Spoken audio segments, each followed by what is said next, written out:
Okay, this is a, special board meeting, um, and we are working on our board governance handbook.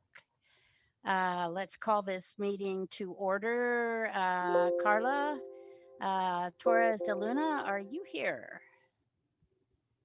Here. And Steve Kane, Here. Elizabeth Martinez, Here. and Lisa Marks. Here. Okay, and let's have. I'll do the flag salute. Here we go. I pledge Allegiance allegiance to the to the flag flag of of the the United United States of States of America America and and to to the the republic republic for which for it which it stands, stands, one one nation, nation, under under God, God, indivisible, indivisible, with liberty liberty and and justice justice for for all. all. Okay. May I get a approve somebody to approve the agenda, please? I move that we approve the agenda. May I have a second? I'll be Lisa's our second. I'll second. second. Discussion? All in favor, say aye. Aye. Aye. Okay. Okay, that's 5-0. All right. So, Seppi, will you get us started on this board governance handbook, please? Before Okay. that, Jen, I just want to, we did get a public comment, but I think, I'm not sure if that they thought this was about something else. But do we, just want to let you know that we did, okay, Diego's saying no. Yeah, we For can't. special board meetings, Not we on can't, this. we can't Okay, read out public comment. okay, So we just letting save the it public for know. then we'll save it for our next regularly scheduled board meeting. Okay, so whoever's Okay. listening, if they submit a public comment, we'll save that one for the next meeting, right? Okay, so we need to make sure we don't lose that. Okay. Okay, thank you. All right. So, here we go then on Seppi's going to give us a talk to us about our board governance handbook. Thank you so much. Thank you, Jen, and hello, everyone. It's such a Hi. pleasure to see all of you. Um, I hope that you have all had a wonderful day, and if you have had a work day, hopefully you had an opportunity to rest a bit before this session. It is really, it's an informal session. It is your session. I'm facilitating it, so feel free to unmute, ask questions, offer reflections or comments. It's really informal in that sense. I do have a PowerPoint I put together. I want to make sure that you all have the two documents. One is personal values and beliefs, and the second one has two parts to it. One is sample protocols, 30 sample protocols, and the other is on meeting guidelines. So there will be three documents that I will refer to, and I will put them up on the screen as well as we get to it. And I'll explain what we do with those. So with that, let's go ahead and get started. I am going to share my screen. Once I do share, as always, I can no longer see you. So if you need me, you need to make sure you unmute and let me know. All right. Can you see my PowerPoint? It's kind of fuzzy. There it is. I can see it Is now. it better? Yeah. Yeah, Can it's you a little see small. now? That's better. Perfect. And you only see the agenda, correct? Yes. Okay, perfect. Thank you so much. All right, so actually let me go back to the first one, the first slide. I just want to make sure I'm in the right place, everyone. So thank you again for having me back. I'm excited to work with you. Here is our agenda. It's nice and short, and really the bulk of it we are going to spend on norms and protocols and core values and beliefs. Those are the two major areas. We are going to briefly talk about leadership in times of crisis. We'll talk about trust as we have in the past. And I have a few videos to share with you. Is that And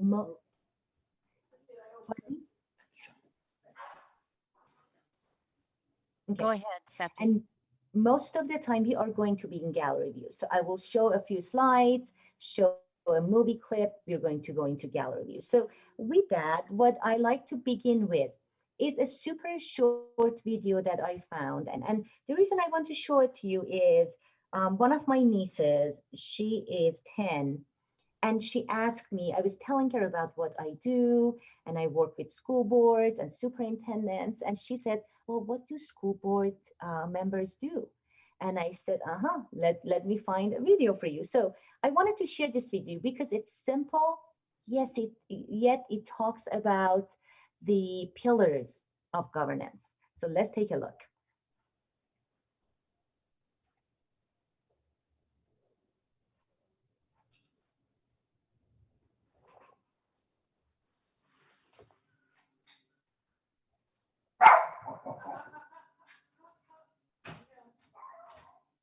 I can't hear. Can everybody I else can't hear a hear? thing.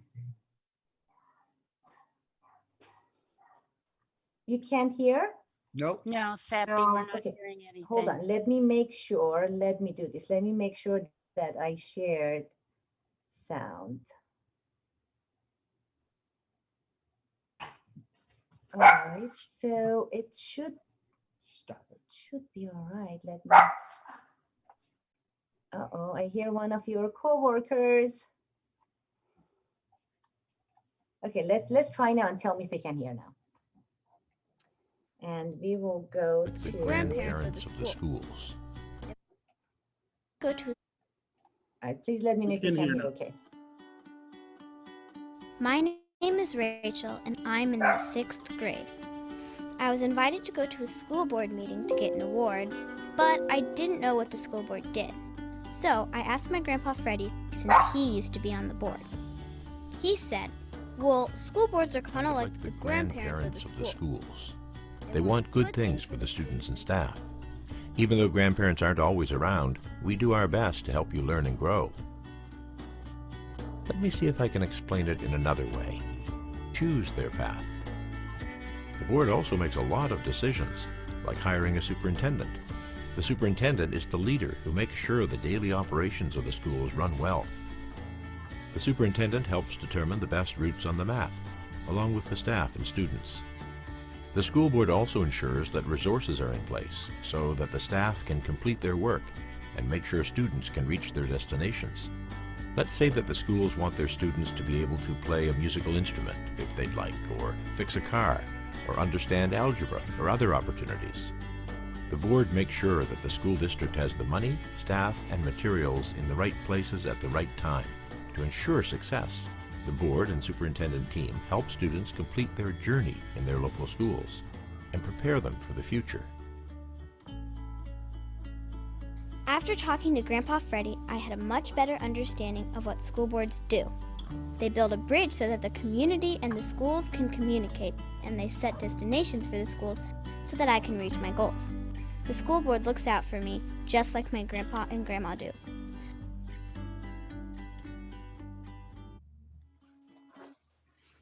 Okay, so let me stop share for a moment. And I hope that you enjoyed that simple video. And I wanted to go around and ask you from the video, what resonated with you?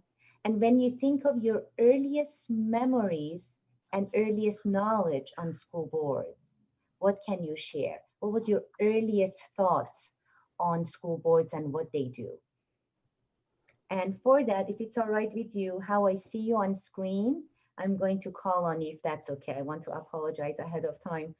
It just keeps it a lot more organized for me to know who has already shared.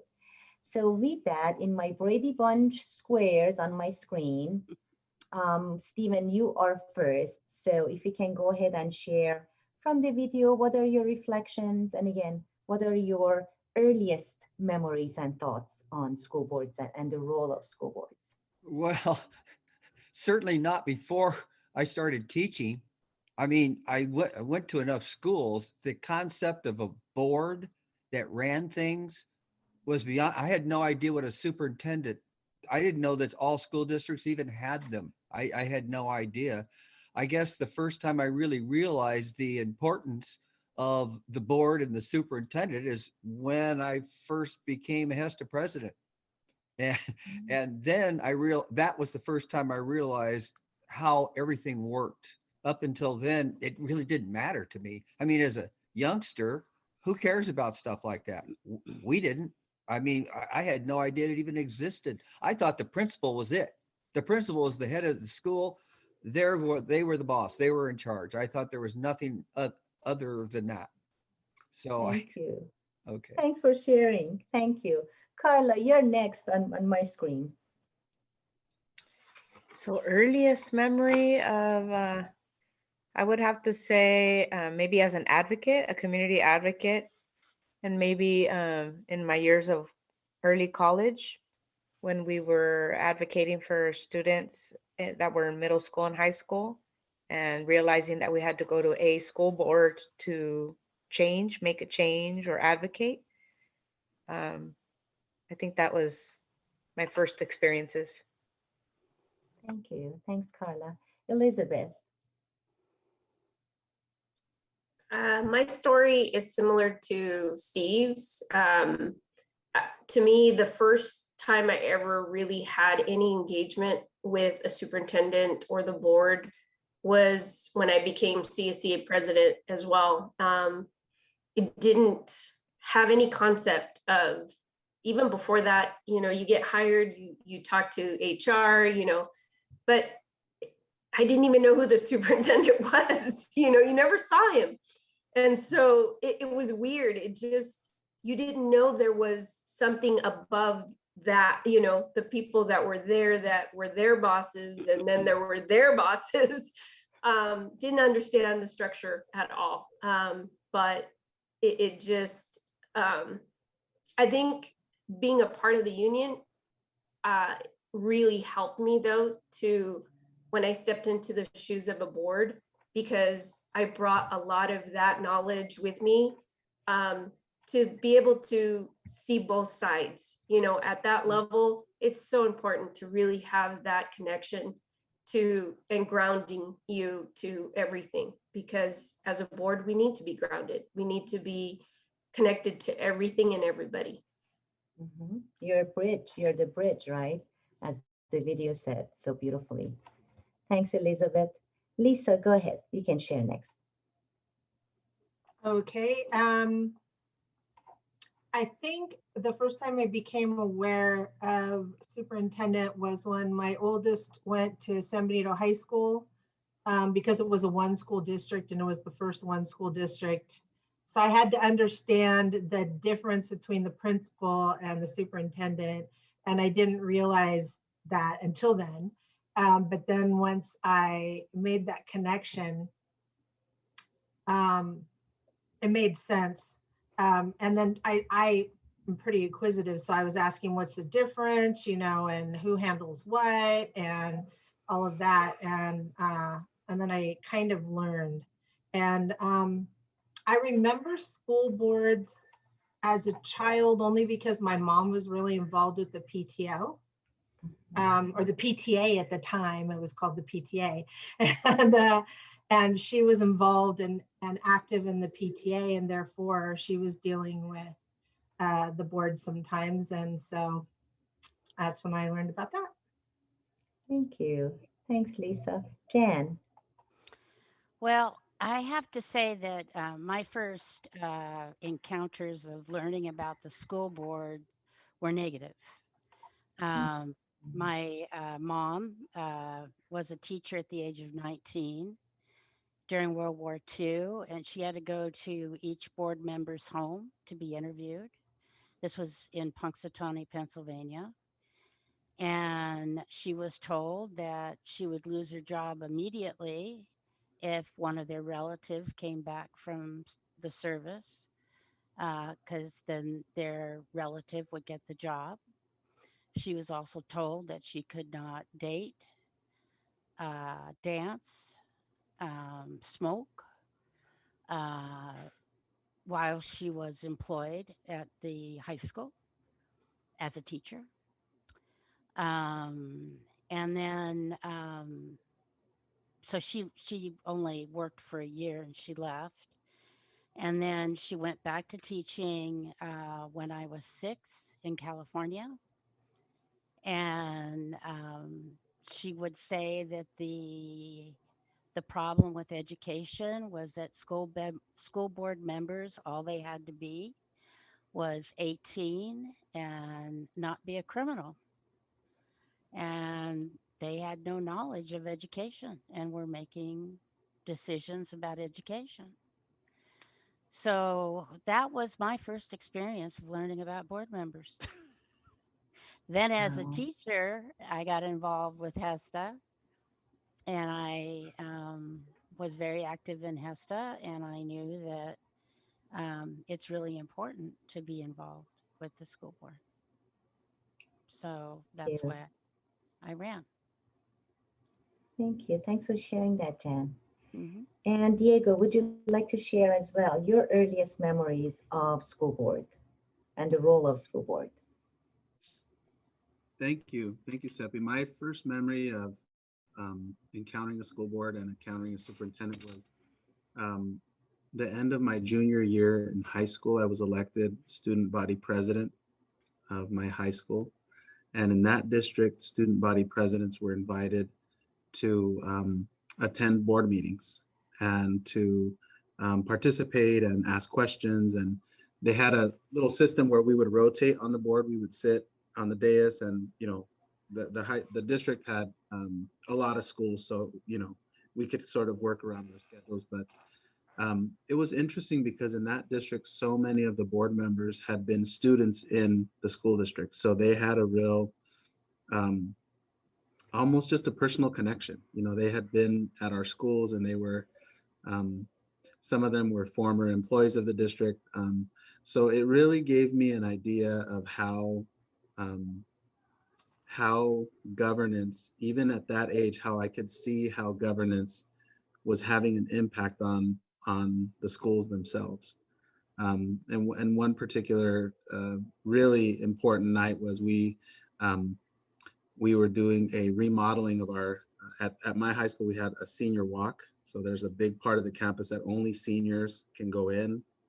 And it was like $175,000 renovation with all new furniture and all new grass and hedges and brickwork. And so it was cool to see that the school board was the group that was considering the proposal and then approving the proposal. And then, that night we had people from our school there cheering and, so happy that the senior walk was going to get refreshed, because at that school it had been a good 15 to 20 years before they had touched it. So I got a real bird's eye view from just that year of going to their meetings and seeing how they work together. Wow, beautiful memory. Thank you for sharing, Diego.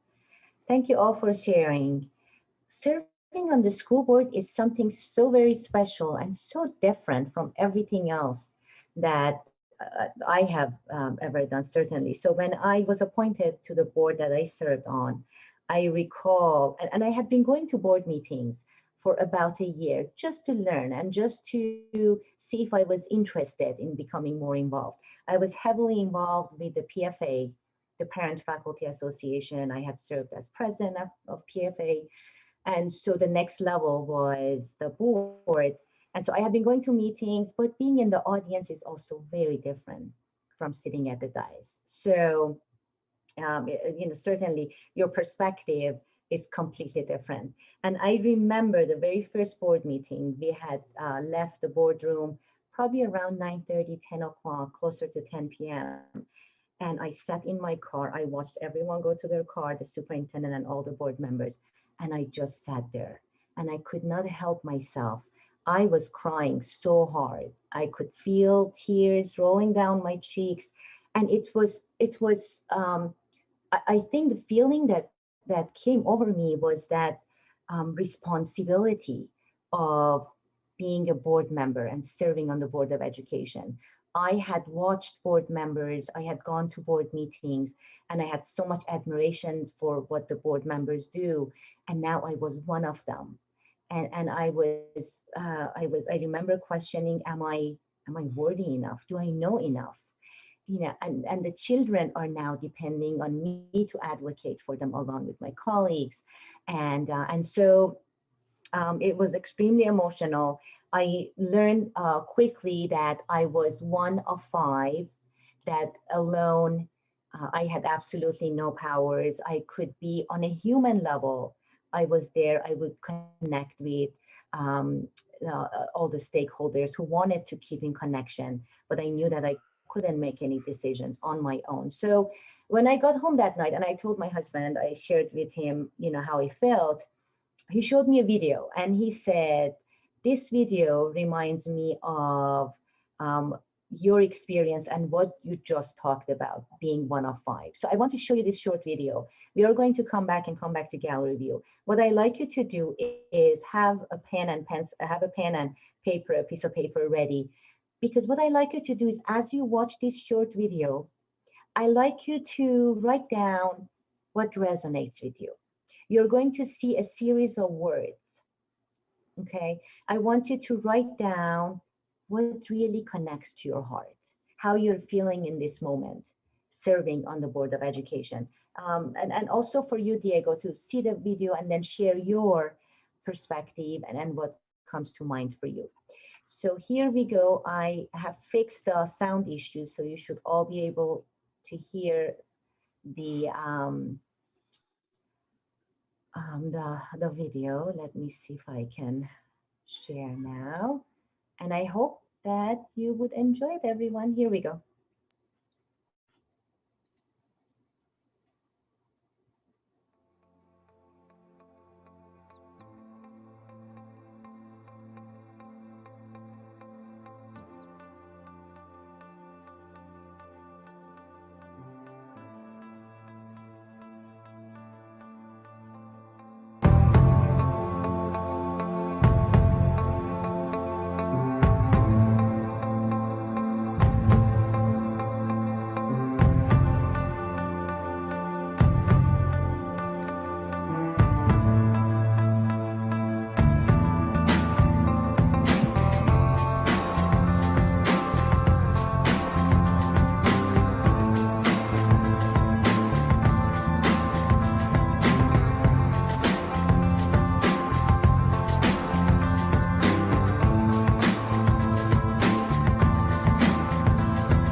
All right. And this is the quote that the video ended with. I'm going to pause here for just a few moments for all of you to take a look.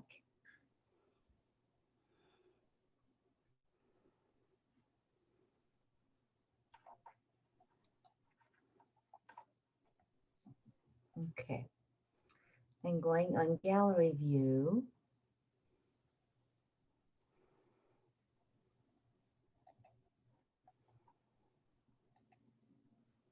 And somehow I can't stop share. Okay, it does not want me to stop share, I guess. Let's see. Okay. All right, so I hope you enjoyed that video. And again, when I watched a rowing video that evening, I felt empowered. And more than ever, I felt so connected to my colleagues on the board. And I knew that I needed to get to know them as much as possible on that human level, and also learn about my responsibilities as a board member, and how I could be more effective. So that was my introduction to the courses that I started taking, Masters in Governance and readings and then all that, to become more prepared. And so I hope that you enjoyed the short clip that I chose for you. Let's have a discussion about it. And I had asked you to write down your thoughts as you're watching and as you saw the words that came up, what really resonated with you, what felt good in your heart. And so let's go ahead and share. This time I'm going to go in the opposite direction. And so I'll start on the bottom of the screen. I'm going to start with Jan, if that's okay, Jan. Sure.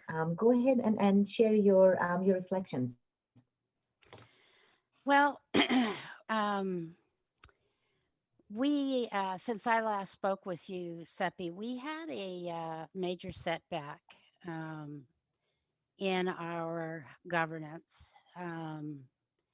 And it was a setback that occurred partly lack of communication, partly, I mean,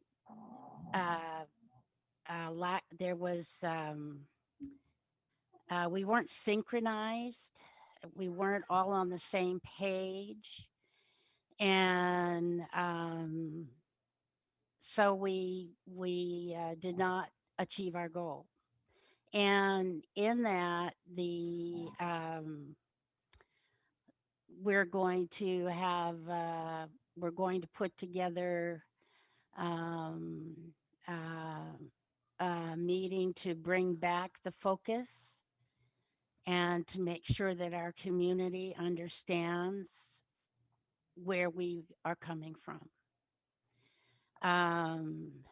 And there's a lot of learning, you know, everyone does not always get what they want. But our goals are always the same. And I've talked before about we try and work for the we. We want to be a we district. And that's a lot harder said than done. It's very easy to be the us and the them. To put together the we is very, very difficult. And we just had our first major kind of misfire with that. And it's because we were not clear in our goal. We were not clear in our dedication and focus. And I mean, there's a lot to be said about everything. So, and we have been riding high. We have been, everything that we have tried to do, we have achieved. And so this was kind of a wake up call.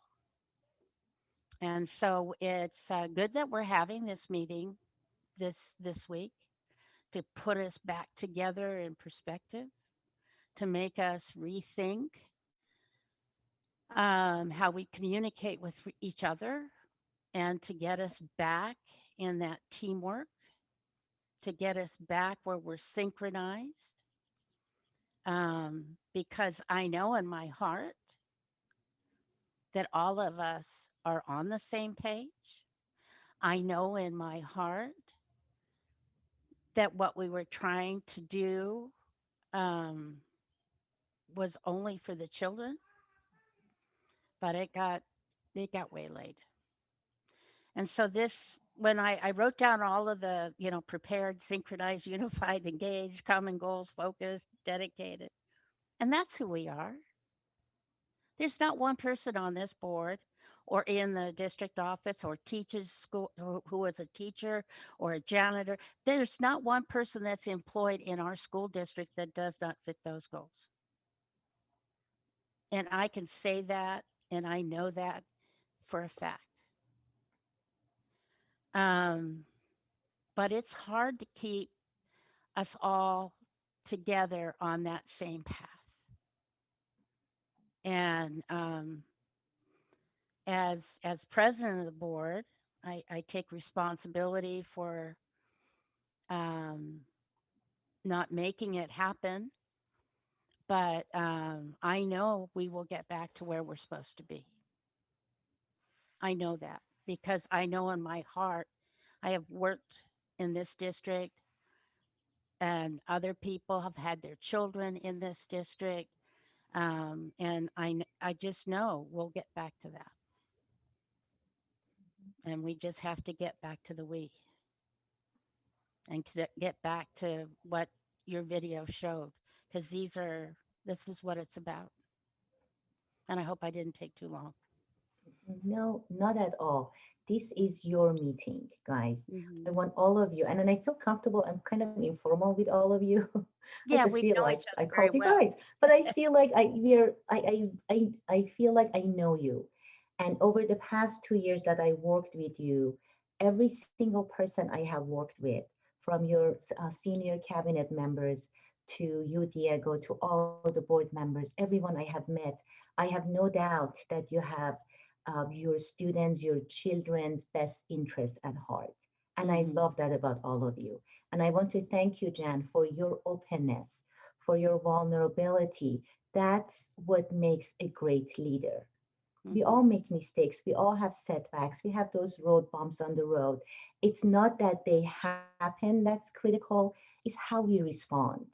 And I Right. just love how you're reflecting. I love your kind heart.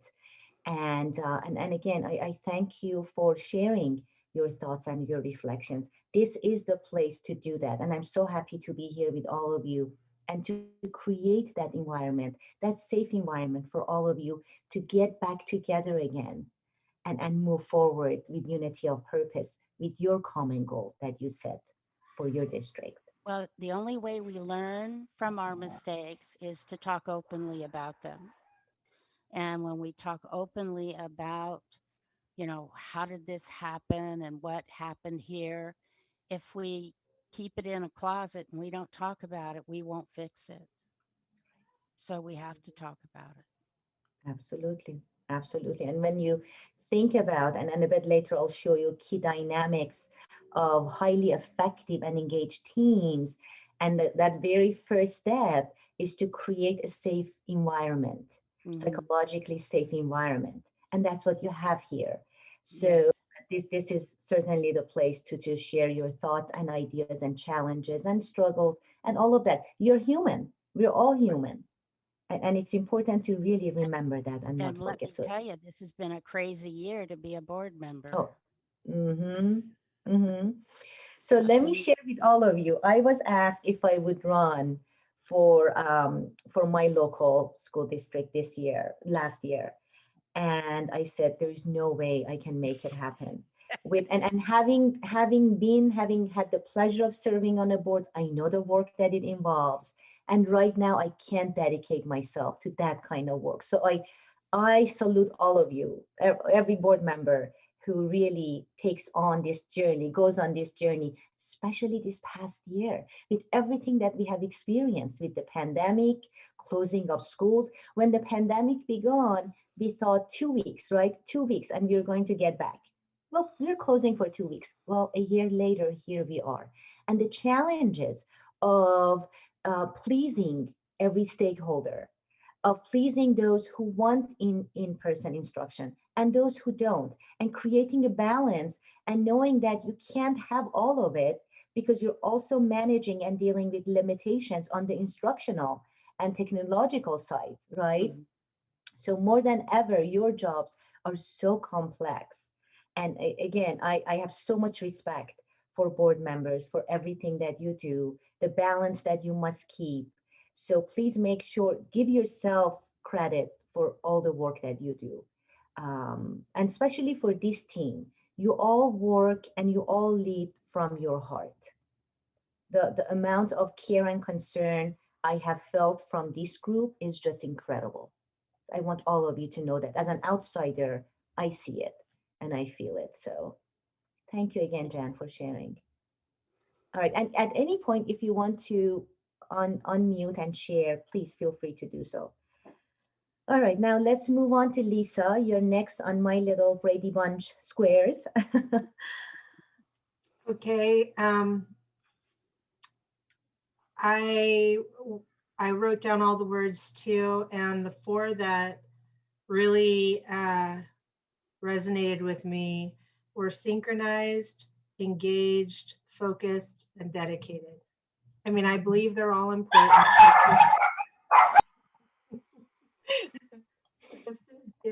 You have an unhappy coworker.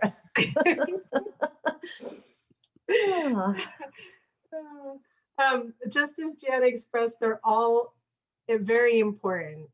But the ones that like sung inside and that I most desire for our team to be are synchronized, engaged, focused, and dedicated. I think we already are dedicated. I personally don't feel very focused right now, but I know that a lot of that is because I'm new. And so it's really hard without a background and without the history that my colleagues have to understand sometimes enough to get focused.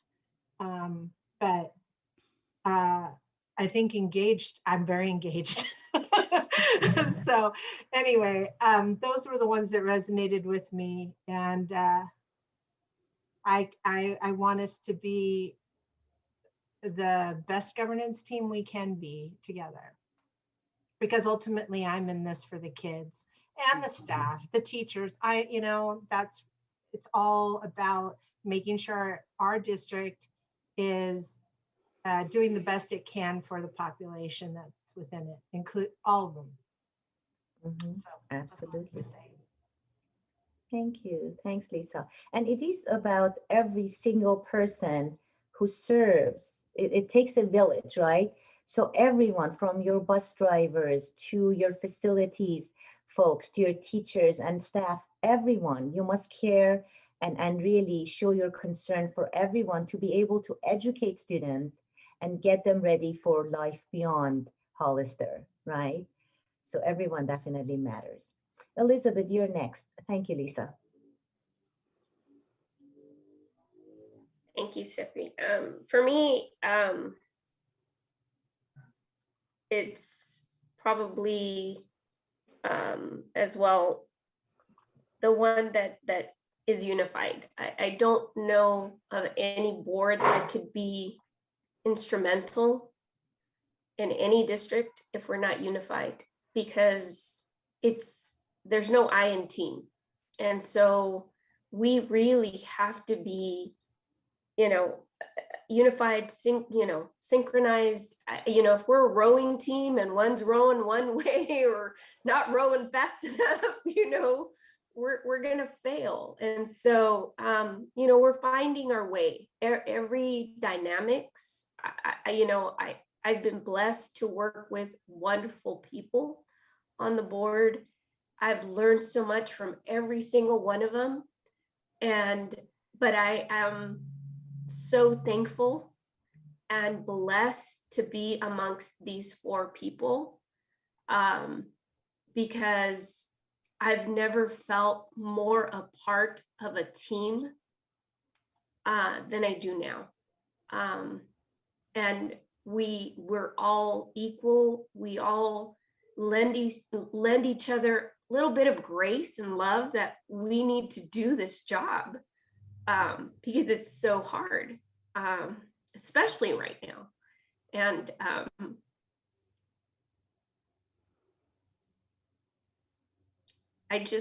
it's important work, and I'm just thankful for everybody. Thank you. Thank you so much for sharing so openly, and I love that There's emotions, because again, we're human and you care about what you do. This is not just something you do and you go home and you're done. I know all of you. This is, you invest so much of yourself, so much of your heart into this. And I thank you for that. Thanks for sharing, Elizabeth. Carla? Yeah, when you first asked the question, I was like, oh, okay, we'll talk about teamwork.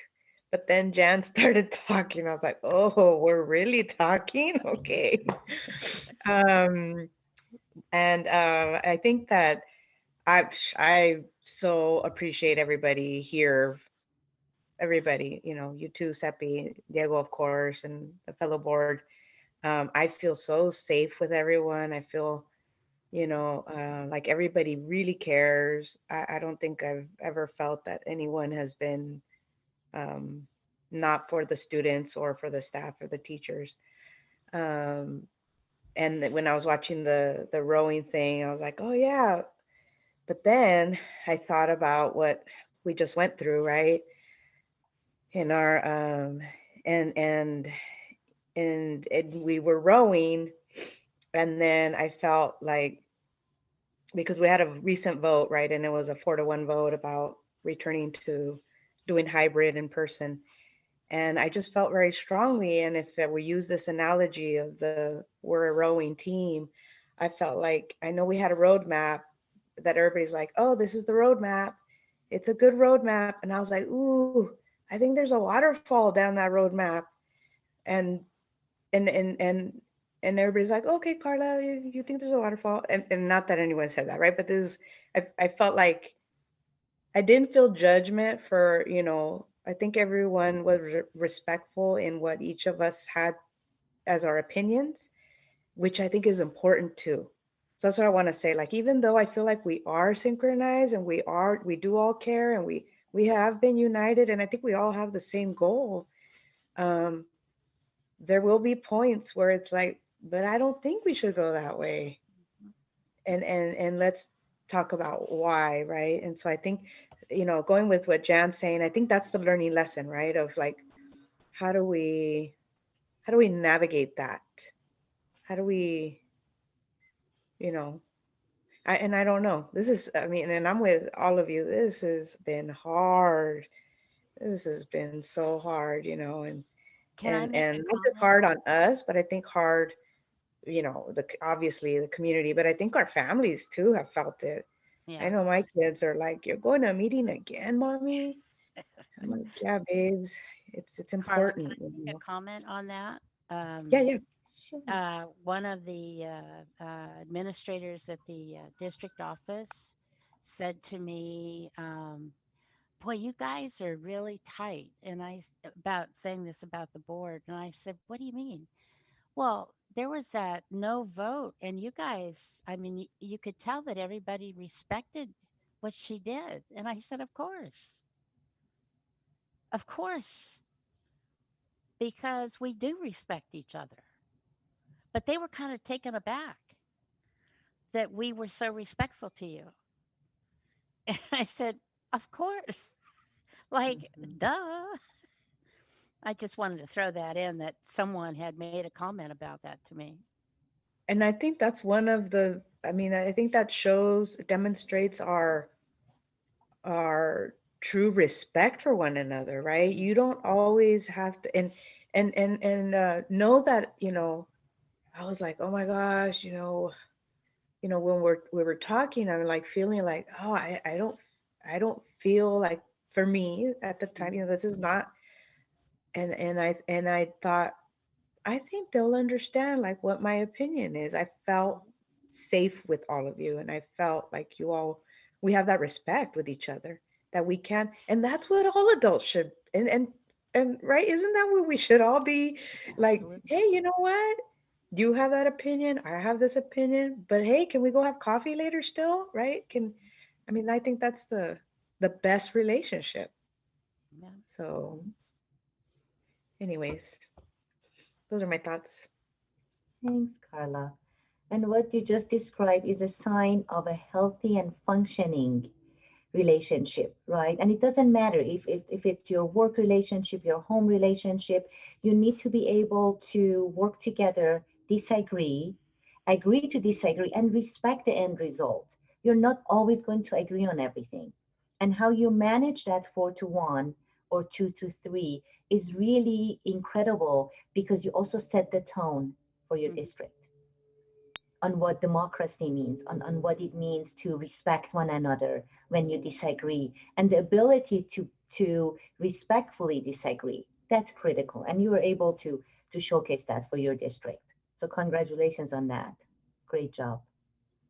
All right, Stephen, thank you for waiting so patiently. No problem. I enjoyed listening to everyone.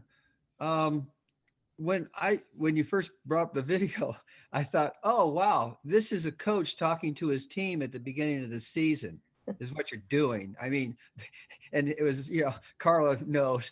I mean, honestly, being on the board and being part of being on a team, and working together is essential. I mean, I would rather have a team that had 5 people working together than go against another team that had one outstanding player and the other 4 players just were there, you know. That the team with 5 people that all are on the same team are going to win every time because they work together. You don't have to agree. This is one thing I found out. You don't have to agree with everybody all the time on your team. That's part of being on the team. And everybody has a right to their point of view. The main thing is that you respect those points of view, and that, you know, you have yours, they have theirs. Fine.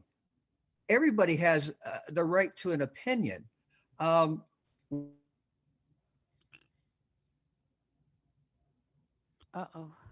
He froze. My goodness. I have a funny video to show you at the end about this in a classroom. It's, you know, it's technology, right? So much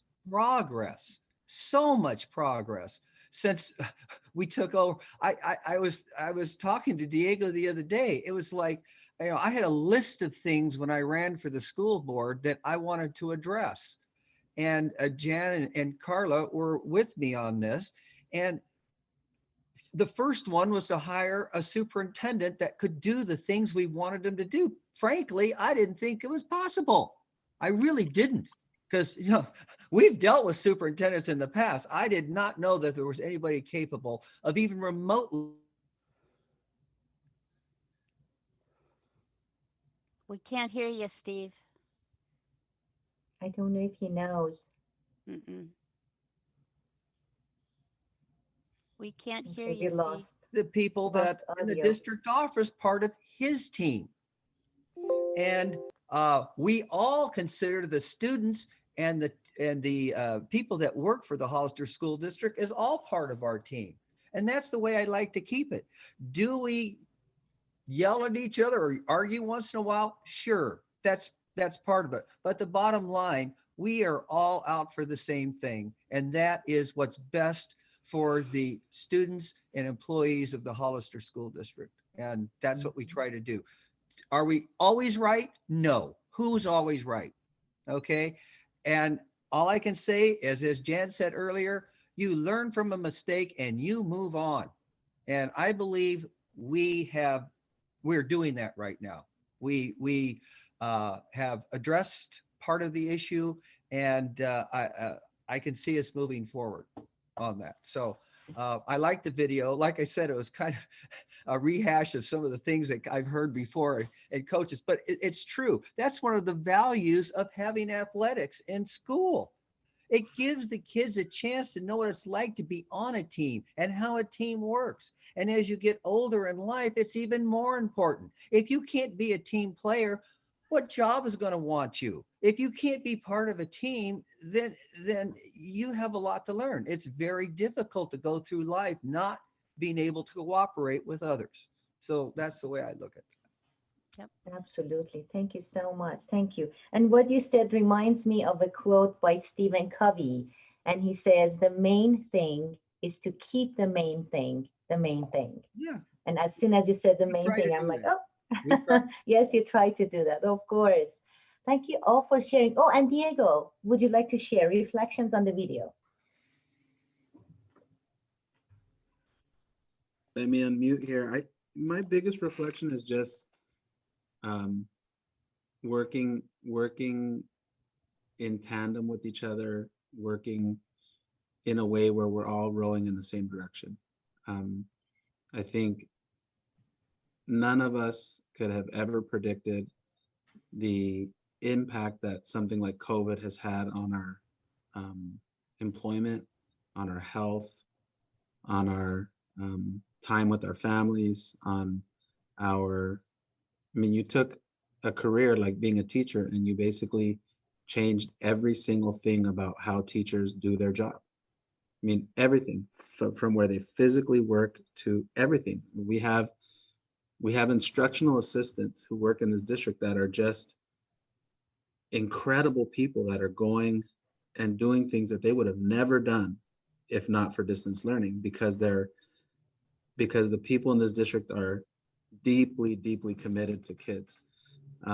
So when I see that video, it makes me think of the true successes that you can achieve when you work synchronously with the people on your team. Mhm. Absolutely. Thank you. Thanks for sharing.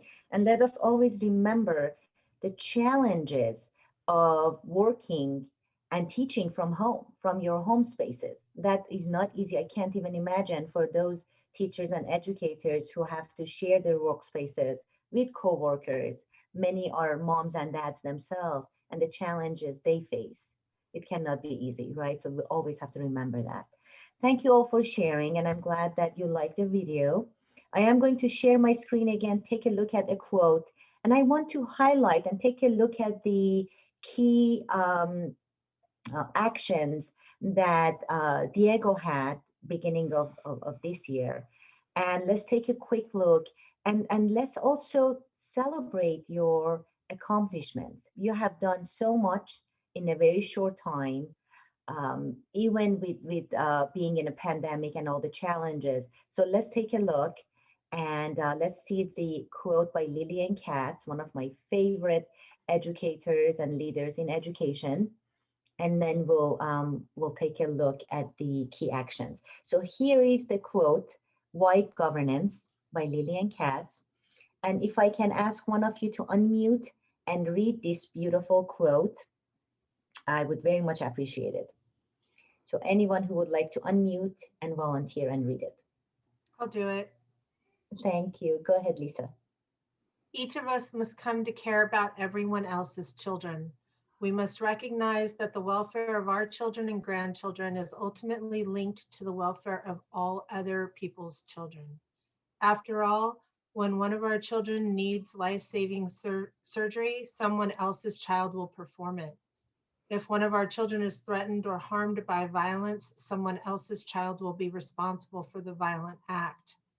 The good life for our own children can be secured only if a good life is also secured for all other people's children.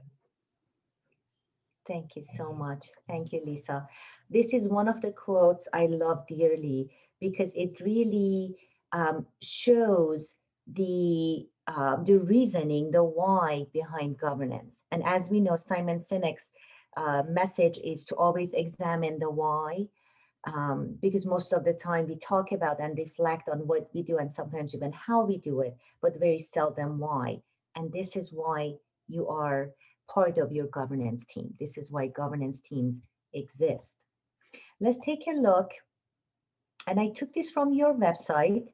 And again, the 6 areas, the key actions that were major, I guess, major points of focus for your district. I hope that the copy paste work, I hope we didn't lose any parts of any of these key actions, but I wanted all of you to take a look and let's, I will go off share and we're going to just have a quick discussion about where you are, what you have done. Again, you have done so much in such short time, even with the living and working in a major pandemic.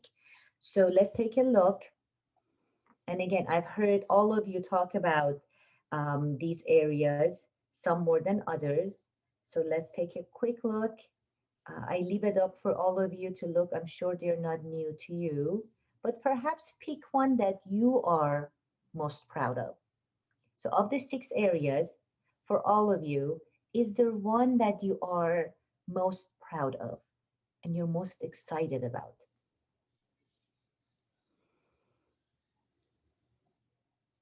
So I'll leave it up for another um, 30 seconds and then I'll take it down. Well, to me, what you've done here is basically, without I don't see anything that we didn't make top priority, that we haven't made great inroads. All 6 of these are light years ahead of where this district was before we became members of the board.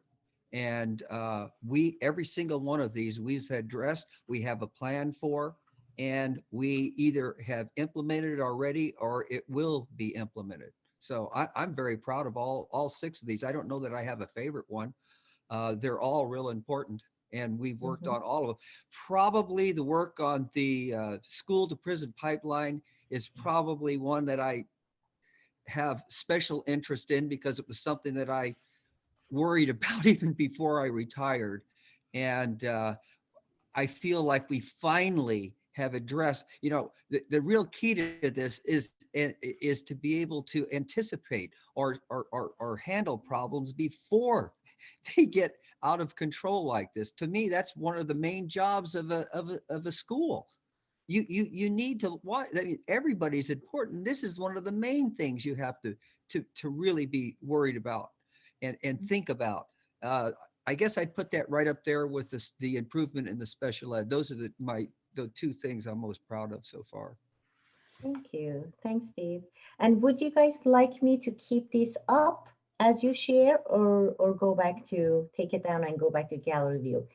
I'm happy to do either one.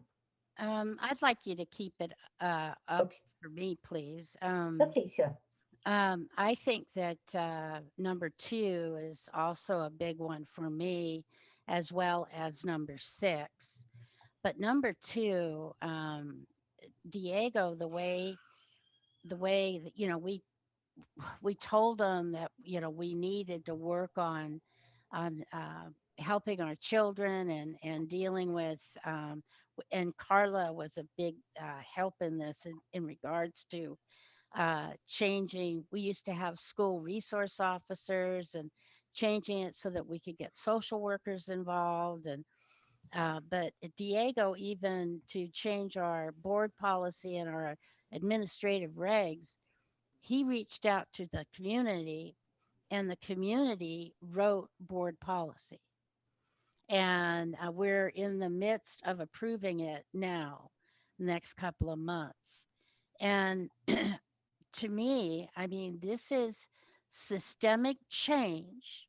We are changing the culture, the way we are going to do business, the way families and children are going to be treated in our schools.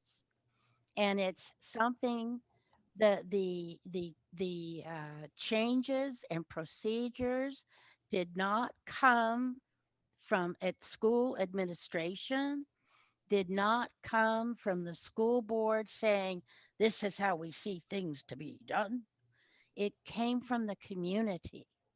It came from people in the community who want to see the way we want families and children to be treated, and to be helped and to be guided, so that they get their um, uh, the best treatment possible for them to succeed in their education. And that is true systemic change. That is, and Diego is the one. We may have said this is our goal and this is what we want to do, but Diego is the one who put all those players together. He is the one that got all those people to start writing. And I think this is huge, and it's going to greatly change our community. And children are not going to be going to continuation schools. They're not going to be suspended at home playing video games. This is going to be true change Mhm. and really helping our families. And I really believe that. And that goes hand in hand with number 6, getting parents involved and breaking that stigma, and making parents want to come to our schools, and having children be proud when their parents come to school, especially in middle school. And we need to open those barriers up. Mhm. And so I think they're kind of hand in hand there. Absolutely, Jen. And what you just talked about is the true meaning of inclusion, Hmm. right? You're removing the barriers. It's That's what not just a band-aid solution, it's a sustainable change. hmm Beautiful. Thank you. Thanks so much for sharing. Who would like to go next? And let me know if you'd like me to keep this up on the screen or take it down. I'll piggyback on top of that only because I kind of saw an affiliation, if you will, between 1, 2, and 6. It's like 1 and 6 are the base for making sure that number 2 works.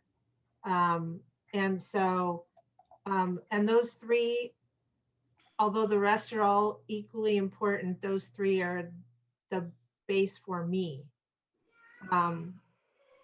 You know, creating a space where you feel safe. We've been talking a lot about, you know, social emotional skills and support, where you feel safe and you have skills to deal with and label your emotions, so that and you feel like you will be heard and listened to. And then parents being involved and also educated, so that when the kids go home, they're supported in that same kind of thought process and skill use, and that those things together will just, I hope, naturally make number 2 happen, or do a lot of the work of number 2. Mhm. Absolutely. I certainly see that connection there as well. And it does take a village, and families and parents are certainly part of this whole equation, and the village. So they're all related. Yeah. Thank you. Thanks, Lisa. I'll jump in. And I'd like to see them, if you can keep them up, please, Seppi. Sure. I feel like number 1, 2, and 5 have some commonalities. Of course, I totally see how 6 could also, because when we talk about who, we say this in our board meetings, when we talk about the school to prison pipeline, it's important to talk about who you're referring to, and it's really our Black and brown children or children of color. It's important to be specific, right? When we're referring to, well, what does that mean? You know, not everybody in our community knows what that means. So I think it's good to be explicit about that. And I think that, yeah, this board and superintendent, you know, and Diego and everybody has really done that racial equity work. So in racial equity work, right, they say you start with policy, the root cause, and you talk to the persons most impacted. I mean, that's the basic, right? And when we as a board, you know, we did the resolution and formed a task force, because that's what we're supposed to stay up here, right? And then Diego took it, and then they went and did the policy with community members, with parents and stakeholders. That's not easy. You know, in my work in Santa Clara County, we're trying to do that. It is not easy. So, you know, when the work we have done here is just so incredible in the amount of time that we've had. And so I also, you know, feel really proud of us for, you know, all of us, everyone who's been involved, our community, for taking this on. And so that's why I think it includes number 5, because unfortunately, who is in that school to prison pipeline? No. English learners, special needs, but our kids in special ed, unfortunately, right?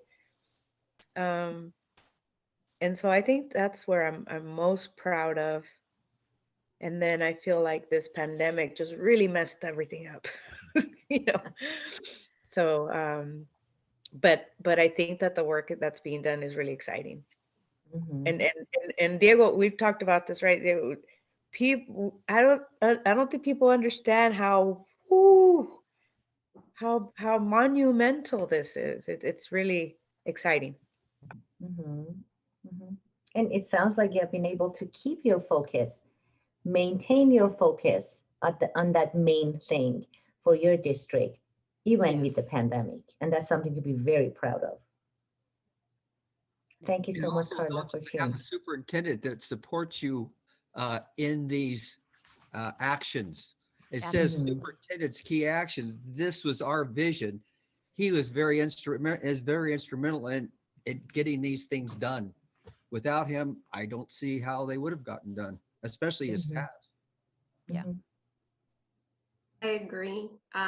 You know, these are the main foundational building blocks of starting over in our district and starting on good, solid foundation.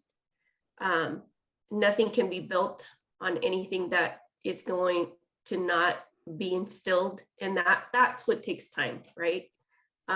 Changing mindsets, changing people's thought processes and the way of doing business. And it has to, we have to, you know, the buy-in of individuals, but, you know, in engaging our parents, so that we can really build, you know, and expand our capacity, not just within our four walls, you know, while our children are with us.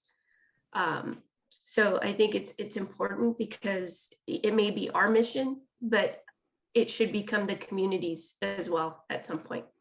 And I think once it gets established and people start to see the great work coming out of these changes, that we wouldn't, I don't, you know, this is one particular board and I hope we stay together for a while, because there, you know, great things are going to come out of this, this collaboration with our superintendent. He is so focused and driven. There's nothing that he can't do, in my opinion. So it just, to me, it's outstanding. And I'm just so proud, you know, of where we are right now, where we've come from and where we are right now. It just, and I'm excited about the future because of all of these different components that have been started and will progress throughout the years and get stronger and stronger. Thank you so much for sharing, Elizabeth. Diego, did you want to also share? Absolutely. Thank you, Seppi. You're making it hard because these are all things we care so much about. So trying to single out one or another is really difficult to do. But I'm gonna talk to the board and to the community about how these actions connect to where we're headed next, because many of the things that are on your screen now are things that we have accomplished, things that are already underway. But I want parents and teachers and administrators and staff who are watching and who are participating in this workshop with us to think about, take for example, high quality classroom instruction. 2.5 years ago, the district had science curriculum that was decades old. The district had not adopted a math curriculum, and the district had not adopted Footsteps of Brilliance as a district-wide reading program that was accessible to all students. And within a few months, we'll start the process of initiating a social science or history curriculum adoption, which means that over the last 2.5 years, we'll have a reading program, a district-wide math program, a district-wide science program, and a district-wide social science program in 2.5 years. And as we all know, we're super proud of the beautiful $52 million school we built over on Sunny Slope and Fairview. And we look at it, it's up on that hill, it's beautiful. The work that went into it, the craftsmanship, the real benefit to the children who go to that school for the next 40, 50 years is going to be there because of the work that was done to build that school. And we know that there are classrooms at that school that are unique. We have science classrooms and we have STEM classrooms at that school that don't currently exist at other schools throughout this district. But here's the thing. Because we have done the work to align our curriculum and to coordinate our curriculum district-wide, we're now on the cusp of being able to build and install science and STEM and art classrooms at every single school in this district, not just at our new school. So when I look at this list, it probably won't surprise you all, but it actually starts making me think of what we're going to be doing next. Yeah. because 21, 22, and 22, 23, to me, they're around the corner. So just picture this. You have kids who go to Lad Lane today, who are in 4th grade, who in a year and a half are going to go over to a specialty art classroom at their school and get instruction in art using supplies and materials that are not typical classroom supplies and materials. That's going to be made possible because of the district-wide approach we've taken to knocking out English, math, science, and history. So now we can turn our focus to STEM and art. And I'm legitimately excited about that. I can't wait to see that at Sunny Slope and Calaveras and Oral Hardin and Lad Lane, because those Terra Vista. those successes are just around the corner. So that's what I think of when I look at this list, Seppi. Mhm. Thank you. Thanks so much for sharing. I'm excited to look at the list. And I tell you, when I was putting this together, I thought, my goodness, you have done so much in such short time. And the other point that I want to make is that you're familiar with the term think outside the box, right? We have all been raised and been encouraged to think outside the box. The way I see how you have managed so much in such short time goes beyond that outside the box thinking. The way that you're looking to remove barriers and not just providing extra resources, but really looking at the root cause of the problems, of the challenges. It goes beyond that think outside the box. And I just love looking at the list and keeping that in the front of mind as we do the rest of this workshop. So with that, any other comments, reflections, reactions before I move forward and advance? One other thing, and in number 4, where it says employee retention, um, Diego, which I don't know why all superintendents do not work this way, but he made a big point of making sure that uh, site administrators were doing their jobs and evaluations. He was ensuring that new teachers were being fairly, if they didn't get a proper evaluation, that they were getting the help they needed, you know, and making sure that if we needed to hire new people, that started in February. We didn't wait until June to hire people. We started hiring teachers in February so that we were getting high quality people in February to start for the next school year. What a change. Mhm. He also is really pushing to do multiple year contracts with our employees and setting up and then putting in caveats. Well, if this doesn't happen, if this comes true or whatever, then we'll give you this. And so there's some security for our employees that they know they're going to get X or this because we want to keep people. Mhm. And that forward thinking of trying to build trust with our employees and making sure they understand that we respect and honor them and want to be able to give them contracts that do that, but also in the hiring when people are going to leave, and then we know start hiring right away so that we do have quality people. That was also a big change for our district. Mhm. And so, yeah. And that's critical, right? Mhm. Having quality people and being able to maintain that level of quality work. Right. And if, because we all know when people are happy, they stay.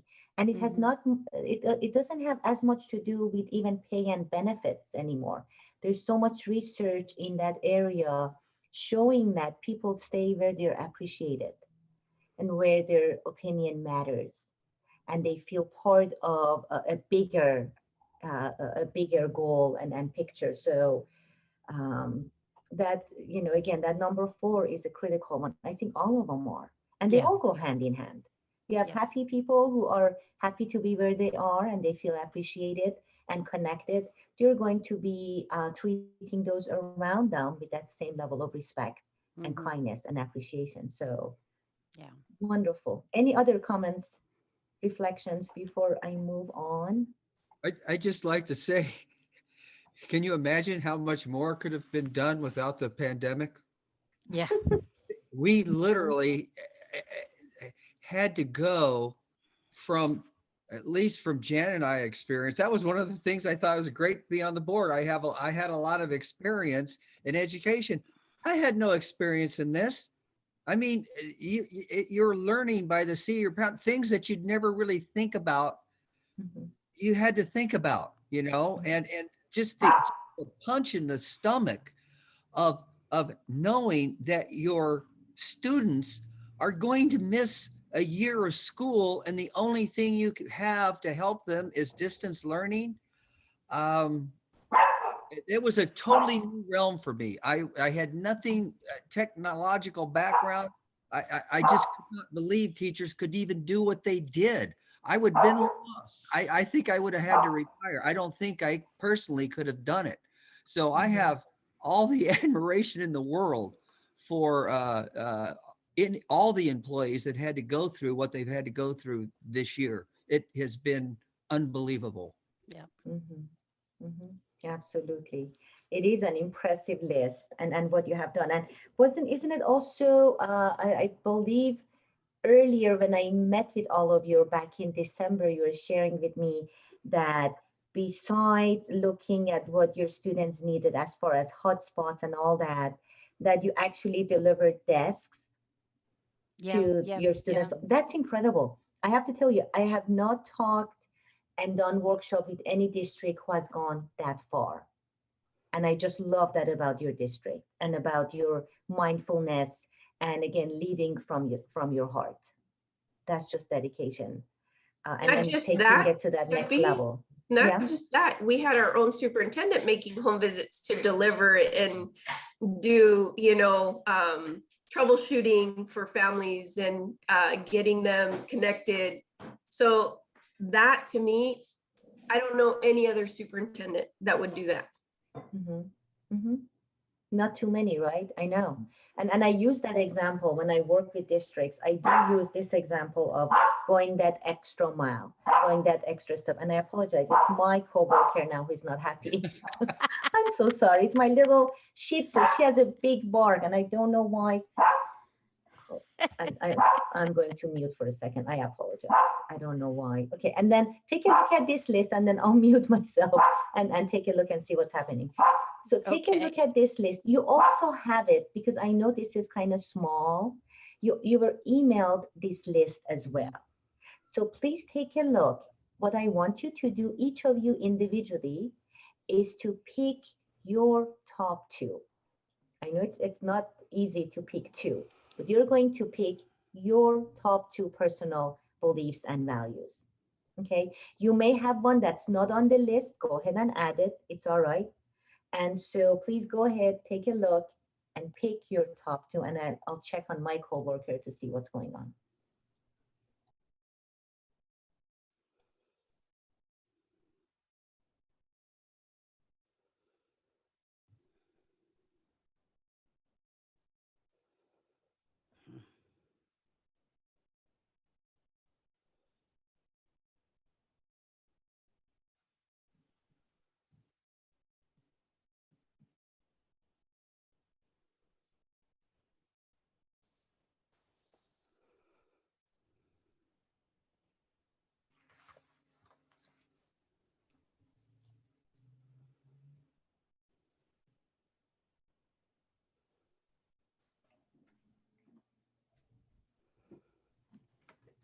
You all need more time.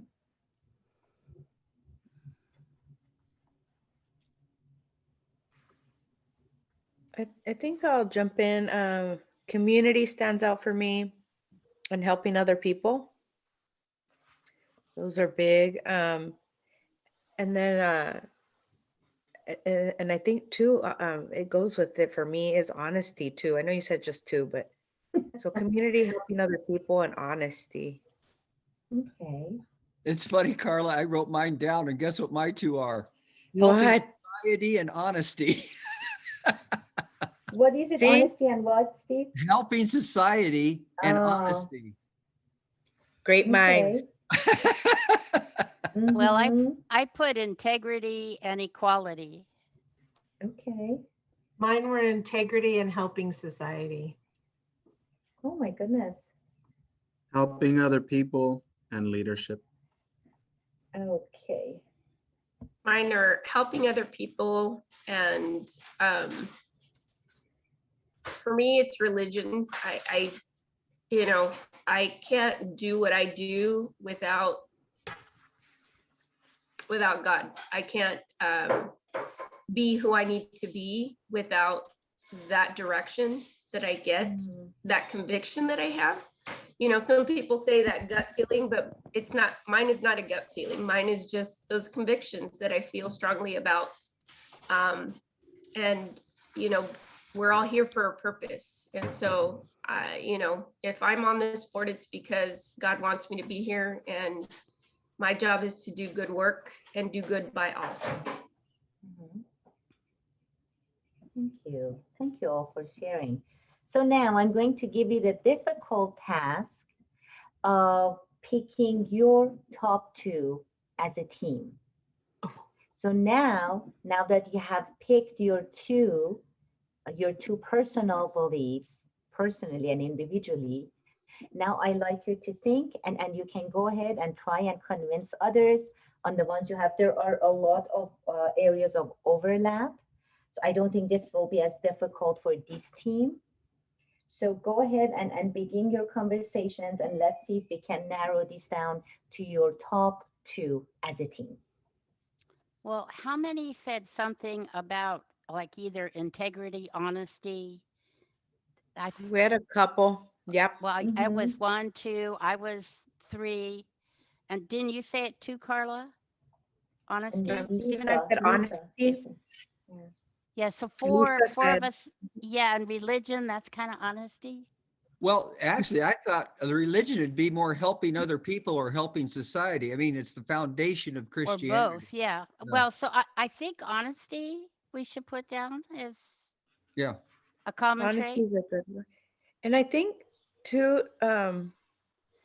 we talked about this in our earlier, but we didn't say it as much. I mean, democracy, I think, is so. Well, I we said could- equality, and how many of you guys said helping other people? Helping other Yes, people. Almost Lisa, everyone. Sorry, I just go, Lisa. feel like I don't want to, I don't want to put a monkey wrench in it, but between honesty and integrity, I just want to point out that integrity is what you do when no one's looking. And honesty is the way you communicate it. So I'm just going to make a little bitty push for integrity. um, with that caveat that it's kind of like it's what Frodo or whoever, when they wear the ring and it can't be seen, it's what you get, it's what you do when nobody's looking at you. And then it's what you do shows your integrity.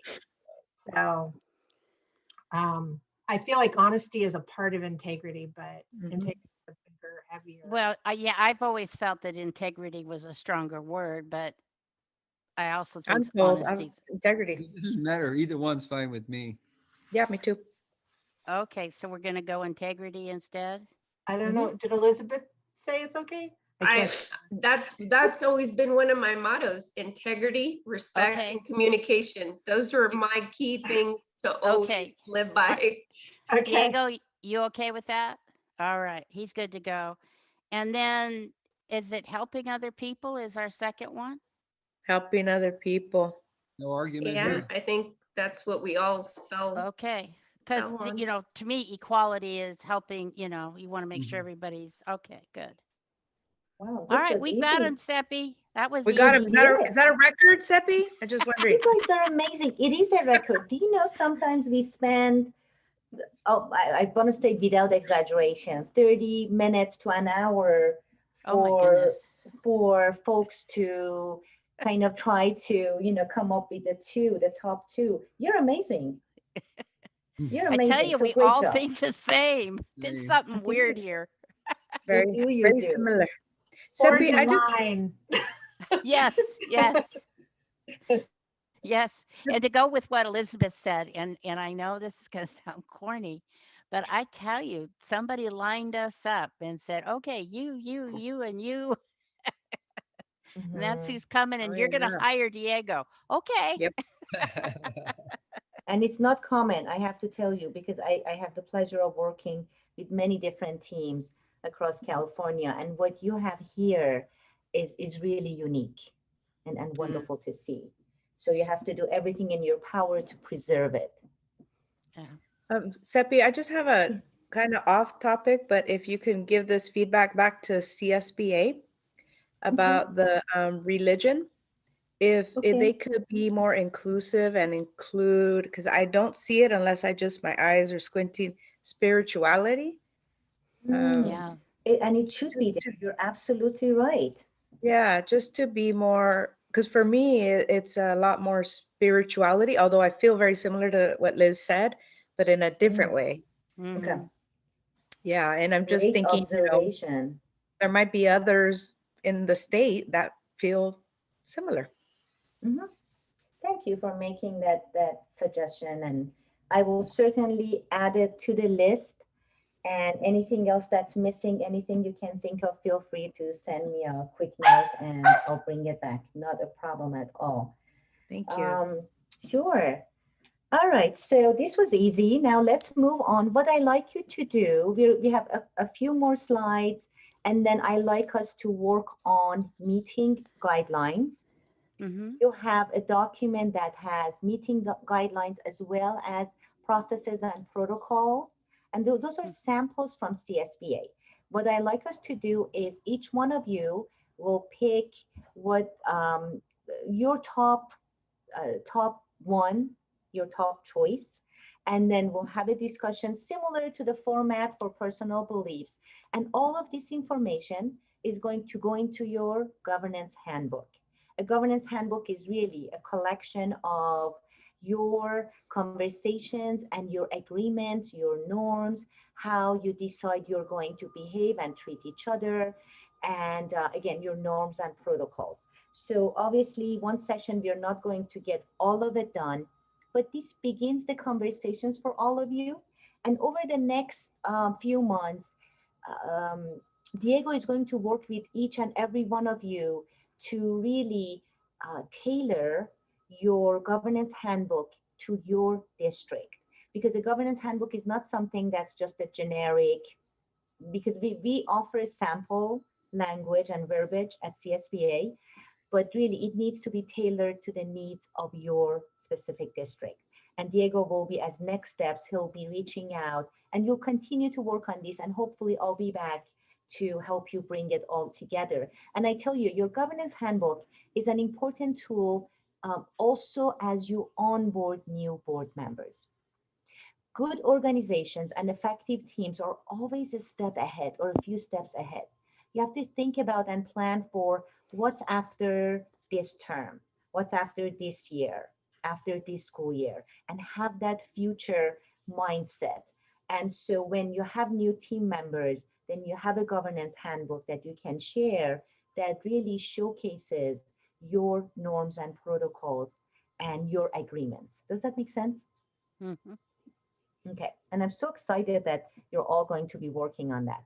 But let's take a quick look at your role as governance members and as board members. It is a balancing act.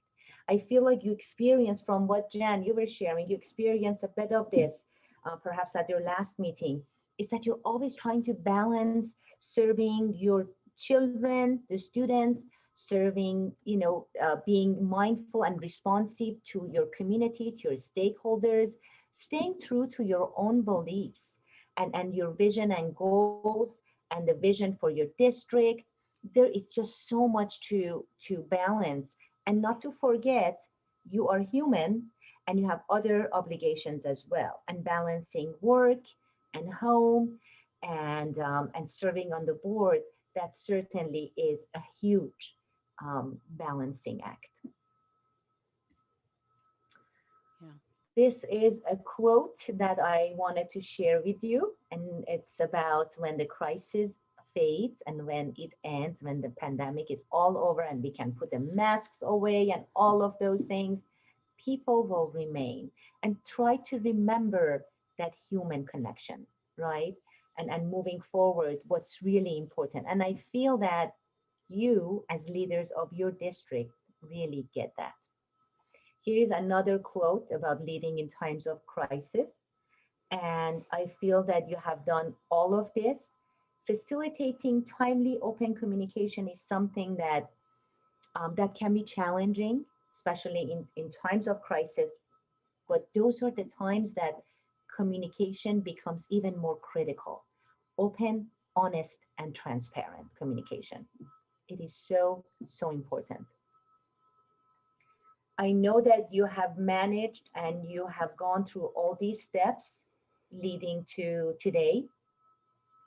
And again, that very last point, because from the first point to number 5, you get so much information, right? There's so much information, and then you have to keep up at all the guidelines and what you need to do, and so separating all the news and what you don't need from all the facts that are reliable to be able to make good decisions, good solid decisions, is really key. And that leads you to number 5, right? To make sure that you are removing any confusion, any rumors, assumptions. And assumptions, guys, can be so damaging because if they're not responded to, they become reality. And so communicating clearly and openly in a transparent manner is really critical. And I know that you have all experienced all of these. And again, key attributes of effective leaders. I like to bring your attention to actually all of them, equally important. Showing empathy is so important because we are all in this together. We are all suffering at some level, some more than others. Some have lost their life, some have lost their loved ones. And so showing empathy as we manage this crisis, and I know it will come to an end, is really critical. Being optimistic, being flexible, again, excellent communication skills. I can tell you that in life in general, relationships, personal relationships, work relationships, when we run into challenges is when we don't communicate, or when we think we communicated, but perhaps we didn't. All right, and again, I feel like I'm preaching to the choir here. You all get this. This is what we talked about at the beginning of this session. And I see this pyramid in its most perfect form with this team, with your team. There is there is a sense of trust. You have spent time to establish trust, to create, to build trust. And that leads to that next level, that you don't feel conflict, right? In a team that has absence of trust, they fear having conflict. When you shared your example of that 4-1 vote Mhm. that Carla shared, that's a great example that because there is trust and there is respect, you don't fear having dialogue and having Mhm. healthy conflict. And that leads to commitment, leads to taking personal accountability for all of you to say, you know, maybe we were not as focused. And what do we need to do next? How can we correct it? How can we course correct? That's impressive. And then, of course, you're going to see results because all these different layers build up on each other. And again, I can't tell you enough about trust. You all get it. I don't have to tell you. This is from another one of my wonderful colleagues and personal friend, Steve Lamb, from his book. And he says, trust is like a house of cards, tough to build, and it's easy to destroy. So when I said do everything in your power to protect the trust that you have built, I was not kidding. It's so serious. I have another video to show you. I hope you're not tired of videos. And then get your lists out. Once we watch the video, you're going to take a look at the list and we're going to pick and begin working on protocols. Does that sound good? How many protocols do you want us to? So as you are looking at them, if each of you can pick your top 2 that you Okay. feel are needed moving forward. Okay.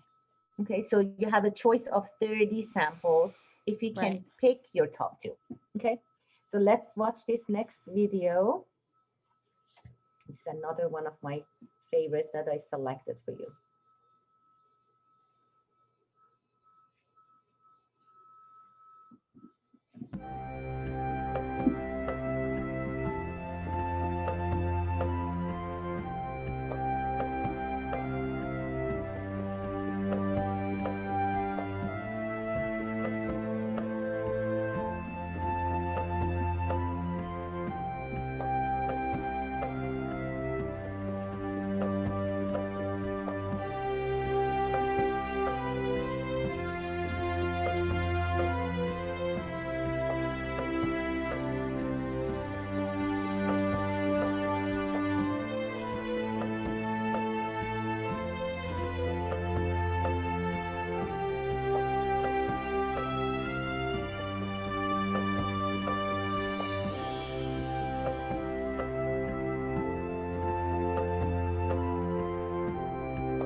All right.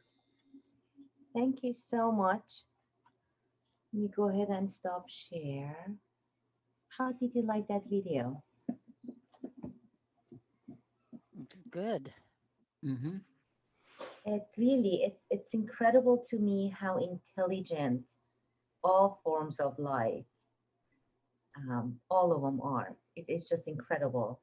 And so much to learn from all different beings and creatures. So any reactions to the video before we move on to your list and you start sharing with me your top 2? Any reactions, reflections?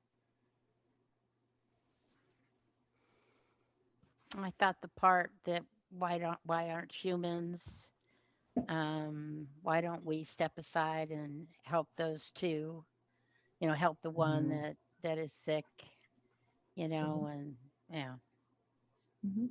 You know, Absolutely. some humans do. That's the interesting thing. yeah, The video said all geese do this. It's as probably instinct. I'm not sure whether it's something they consciously do or it's just instinctual. And there are a lot of humans that would do this much and more for other people. Unfortunately, there's a lot of humans that don't. And we Right. have to live in the same world. yeah. Mhm. But here is the good news, and here is the positive, is that you at this session are in the positions, have the power and the influence to create the future that you want to see. To me, that's incredible to have that kind of influence because you set the tone for your district. Your behavior, the language you use, your kindness, all of that is seen as what's appropriate, what's acceptable. You set the tone. Carla, I see And that you have yeah, unmuted. I Go ahead. and I think I'm similar to what you're saying too. I think going back to, our the way our relationship, and and like you're saying, we set the tone. And I think I've been getting a lot of feedback that a lot of students have been watching our meetings, Hmm. and that some teachers have showed clips, or that the students themselves say that their parents are showing them. And so and so right now that you're saying that, I'm like, oh my goodness, you're right. Thank goodness we all are, we all, are demonstrating and role modeling, what like to be a team, and figure things out. Um, and I think you're right, and then in the video, I was also impacted by the two geese. I'm like, look at them. And then that the whole group was like, you all right? Like, should we, they didn't leave. They're still like, no, we're all together in this, and there's two down. So what's going on, right? And um although, yeah, Steve, humans maybe, we do help each other, but wouldn't it be nice if we all, All helped each other. wouldn't Yeah. that be, I mean, that's ideal, right? But Mhm. And that was what impressed me, was the whole thing about they work less hard in the back because the ones in the front are working, and then when they get tired, they rotate. And I thought, oh, that's cooperation at its best, right? And how when those leaders are doing what they need to do, the people in the back can benefit from that lift, and then they can go longer, they can go farther. I liked that Mhm. analogy or metaphor. Beautiful. Beautiful reflection. Thanks, Lisa. Elizabeth, I had seen that you had unmuted. Would you like to share? Thanks for waiting. No worries. I see us as those geese, we're all so, again, going back to the words that you shared earlier, and to me, it's always, the top, we should all, regardless of our position, regardless of the titles, we should respect each other no matter what, and talk to each other as if we held an important title, because we should matter to one another. We should care about each other. And when someone is doing something wrong, or, stepping up and, calling it out, because if we truly want to make our district better, we have to, there's so much instilled in this district that probably should not continue, but it takes the right people with the right heart to say, we're not going to do it like this anymore. There's going to be a different level of expectation. There's going to be a different way of managing things and handling situations. And there's going to be accountability for certain behaviors, because we just can't continue down that path of destruction, because we've lived it, we've seen it, we know what it does, especially at a board level. we can't, to be divisive, to be undermining, to be deceitful, to be, this, I'm, the top dog, or I know more than you, or, that doesn't mean anything. It just, it takes away from all of the good work that needs to get done. And so, it just, I want us to build on every single department and, embrace this and just make it better, from the top down, from the bottom up, throughout the whole system. And I know it's going to take time, but we just have to be committed to doing that. Absolutely. I couldn't agree with you more. And I invite all of you, I encourage all of you, as you move forward, as you're keeping this unity of purpose and unity of mission and vision, get to know your village. Get to know the people who make up your village, your district. As board members, you should know who is part of that village. Get to know names. So when you see people, you can address them by their name. People love being recognized, especially from board members. Again, you set the tone. You show and showcase what's appropriate, what's proper. If we want to bring back the kindness that we want to see in the world, then we need to be able to exemplify that. And all of you are in those positions to do that. I remember when I served on the board, and it was such a pleasure. I took it. It was such an honor to serve on the board. I remember we had crossing guards who were just volunteers from the community, mostly senior citizens who devoted their time.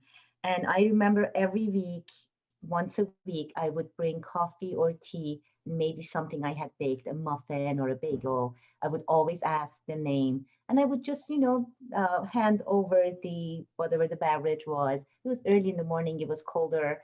And so that, to me, those kind of behaviors are what set you apart as a board, as a governance team. So much of governance is the behaviors and what you do, and not so much establishing policies and the busyness of the work. It's, again, goes back to the behaviors. And so, and I know having a smaller district, it's much easier to get to know your village. Let them know that you're noticed, that you appreciate them, you acknowledge their existence. That's really critical. Same with students. And when you are back to classroom and when you're back on campuses, to be able to go to award banquets and ceremonies and celebrate achievements with your students and sending a little note from the team, from the board, that goes a long way. I had a student who was calling my name. This was probably, I want to say a few years ago, 2 or 3 years ago at the grocery store. And he said that he had kept a note that we sent as a board. We had sent him a note because he had won an award, a ceremony. And so he kept it, and it meant so much to him to receive a note from the Board of Education. I mean, imagine that, right? So those minor, and they're not so minor, they're not so little. They're actually big things in life. Okay. Any other reflections? Diego, did you get to share about the video? Did you want to share about the video? So I want to make sure I didn't forget anyone. Oh, thank you, Seppi. I think everybody said it all. Okay, fabulous. All right, so let's take a look at the protocols, everyone. So you have a list of top 30 protocols to consider. So I'm going to go according to how I see you on the screen, and you can just give me your number one first, and just give me the number. I'm going to make a note of it.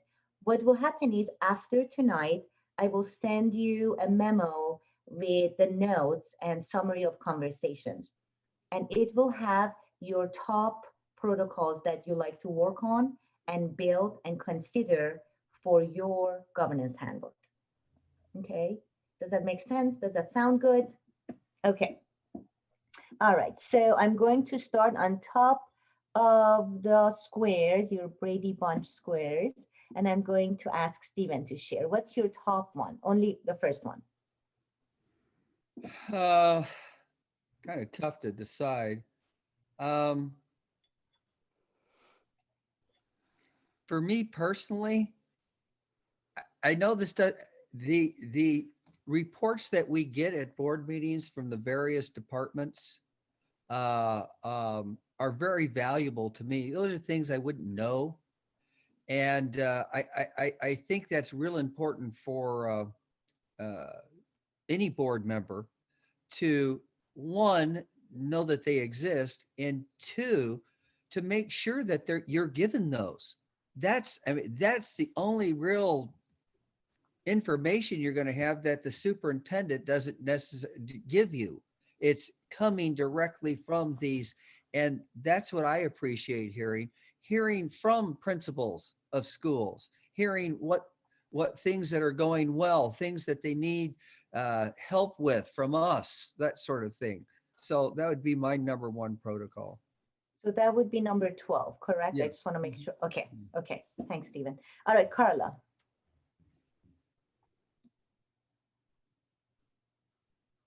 Oops, sorry, I was reading it. It's okay. I think I'm gonna go with, and not because it's not good, but because of what we've been talking about, but communication, which is number 3. I think keeping focus on our communication and how to improve it. Okay. Wonderful. So I made a note of that. All right, let me go to Elizabeth.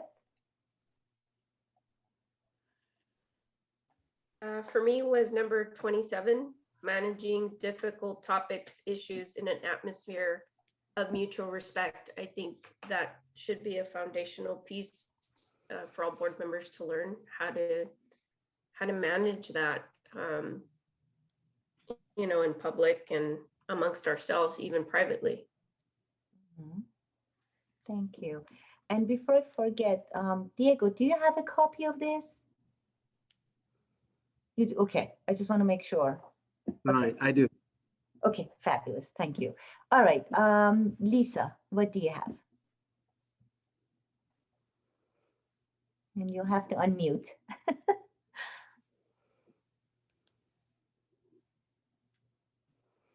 Sorry. That's okay. My We space all bar do was, that. my space bar's been working all night and it wasn't working right then and there. So I'm hitting my space bar. No Anyway. problem. Anyways, for me, number 2, welcoming new members to the board. Mm-hmm. That's a great one to consider and to write about and have a plan, have a protocol. How do you welcome new board members, right? Sometimes we forget that new folks don't necessarily know all the rules and processes and protocols that have existed in the district. How would they know, right? So that's a good one. Thank you. Thanks, Lisa. Jen, what do you have? Can't believe it. I picked Carla's number 3 as the first one. Communication among governance team members. Beautiful. Communication is the key for me. Mm-hmm. Mm-hmm. So, and Yes, especially Lisa. with I the just want to brand- clarify, sorry, Jan, I'm not trying to interrupt you. Are we supposed to pick something else if it's already been mentioned by, so let's say R2, like there was overlap obviously with Jan. Are we supposed to have like a backup plan? No, no. Okay. It's perfectly fine to Thank say I already picked something that somebody else picked. And I'll Okay. go ahead and make a note. So when you get these, you'll see that there is a star. There are stars next to the ones that were identified by more than one board member. Okay. And in this, Diego, I don't know if you would like to participate, please feel free to do so. If there is one here on the list that you feel is critical, or you can just let the board do this part. It's really up to you. I'm gonna let them do Good. this part. Okay, all right, fabulous, thank you. All right, so everyone has picked their number 1. So let's go ahead and hear your number 2. This time I'm going to start with Jan and move my way up. So Jan, give me your number 2. Well, I put number 25, speaking with a common voice and developing and using key messages. And then I started to think maybe that's not such a good thing. So put 25 down and then put a question mark by it, because I'm not I can understand we want the board, we don't want a board having five voices. Mhm. And the community expects us to be leaders. But it does take some consensus. The board needs to be able to speak to come to a common voice. You know what I mean? We need to be able to, and there's lots of times that we discuss things and then we come together with our common voice. So I wish there was a way. Is there one that says that that we discuss and then come to the common voice? You Am I can add to missing one this, that, Jan. pardon me? You can add to it. So for example, if you pick this as your number 2, when you sit together and get together and work on next steps with Diego, then you can work on it and create the verbiage that you want. You can add to it. Well, it says developing and using key messages to reach to a common Mhm. voice. Mhm. Does that make sense? Okay. It does, yeah. Okay. Because obviously it's a process to come up Right. with that Right. I common mean, voice, everybody right? has to Yeah, have part of the discussion. right. And then once we get part of the discussion together, then we can reach consensus to come to a common voice. But that's Absolutely. what it takes. I mean, we have to be able to have that discussion.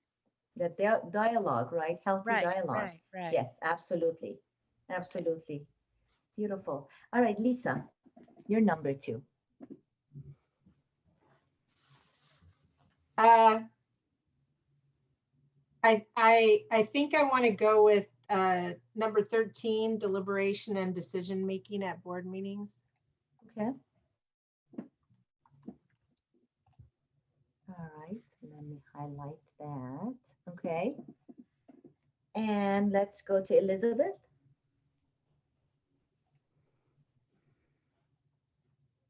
Um, well, there's a bunch of them, but right now I'm landing on number 20, public comments section of board meetings. I think it's crucial for us to really hear. We may hear from the district side, but we don't always get to hear the parents' side of view, student side of view, staff side of view, before we deliberate on any issues or concerns or just ideas, right? So I think public comments is a very important piece of what we have to listen to and incorporate into our thought process and be open-minded about that. Mhm. Absolutely. Thank you. Thanks, Elizabeth. Carla.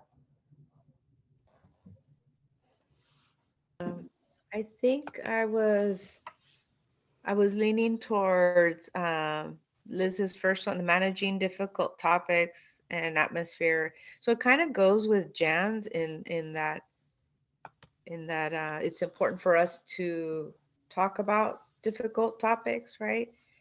And Mhm. then, I mean, it really is kind of, because it says in an atmosphere of mutual respect, right? So I think that's important to do. We've kind of talked about that a little bit. So number 27.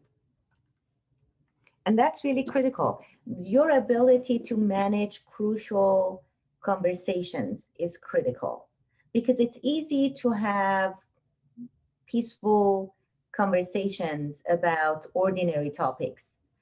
But during crisis, when the stakes are really high and you have to make critical decisions that impact others in a massive way, that's when this comes into play.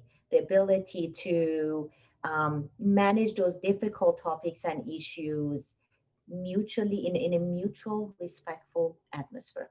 That's really important. Yeah, if we ever have a 3-2 vote, and which could happen, we still have to remember that the individuals, they voted on their conscience.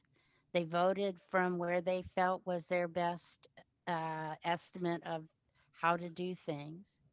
It's not personal. Mhm. You know, none of this is personal. And we need to respect them. And if that's their vote, that's their vote. And this is the way it is. And we're not going to take things personal. And we're going to respect that. And because that's how things get all, discombobulated. And if we respect each other as individuals, and we respect each other as we know how we are, then if there's a no vote and it's a vote against what we think, it should not change the way we feel about that person. Mhm. Should have nothing Absolutely. to do about how we feel about that individual. Mhm.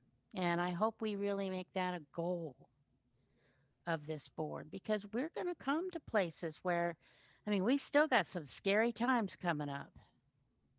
And sometimes we're going to have to, make some tough choices. And it's not always going to be 5 zip, you know. So we have to make sure that we understand when there's no vote, it's not personal, and that it's there, and that we still respect that individual. Mhm. I think it's really important we do that. I like that we're doing that one, number 27. I think that's important. Yeah. Very And you important. can prioritize these as you see fit. So Hmm. when you go over them and you go and you meet with Diego and you prioritize them, then you can decide. And when it's all done, then you adopt this as your handbook. Will be Yeah. adopted at a future meeting. And this again is part of your handbook, right? Your protocols. And this is a great onboarding tool as you have new board members, because you're Hmm. establishing the norms of how things are done for this Right. governance team, right? And it makes it so much easier for newbies to join you, because then they have something, they have a tangible a set of rules and norms. Without it, unless they ask and unless you are part of a team for a period of time, you just don't know. And I'm sure that's how, Lisa, that's how you felt joining the team at first. And now you're learning, oh, this is how you do this. When you Hmm. go back to on campus, to being in person, when you visit campus sites, you need to have your protocols on how to visit sites. You may have a protocol, an unspoken rule of how you manage that, but new folks are not going to know. And all of you operating from the same set of norms is really critical in creating that unity, that unified team. Carla? Seppi, I feel like I want to tell Lisa, I apologize for not even, we've been going like this since you got elected, right? And for myself, I feel like I've made an assumption of like, oh, Lisa, all right, let's go, let's do it, right? And we just boom, and I think uh, because we haven't had the time to be, when we first got elected, the three of us, and with Liz and Rob and Diego, we would see each other, right? And we would have time to kind of, hey, how's the family, and do all, kind of get to know each other. And we haven't had that time with you, and I feel like, that's for us to do. And then and to kind of also tell you directly, please call me, I'll say speak for myself, but call me, Uh-huh. I know what it was, we know what it was like when we were first board members. We're like, what, who, how, where. And so I want to apologize to you for not even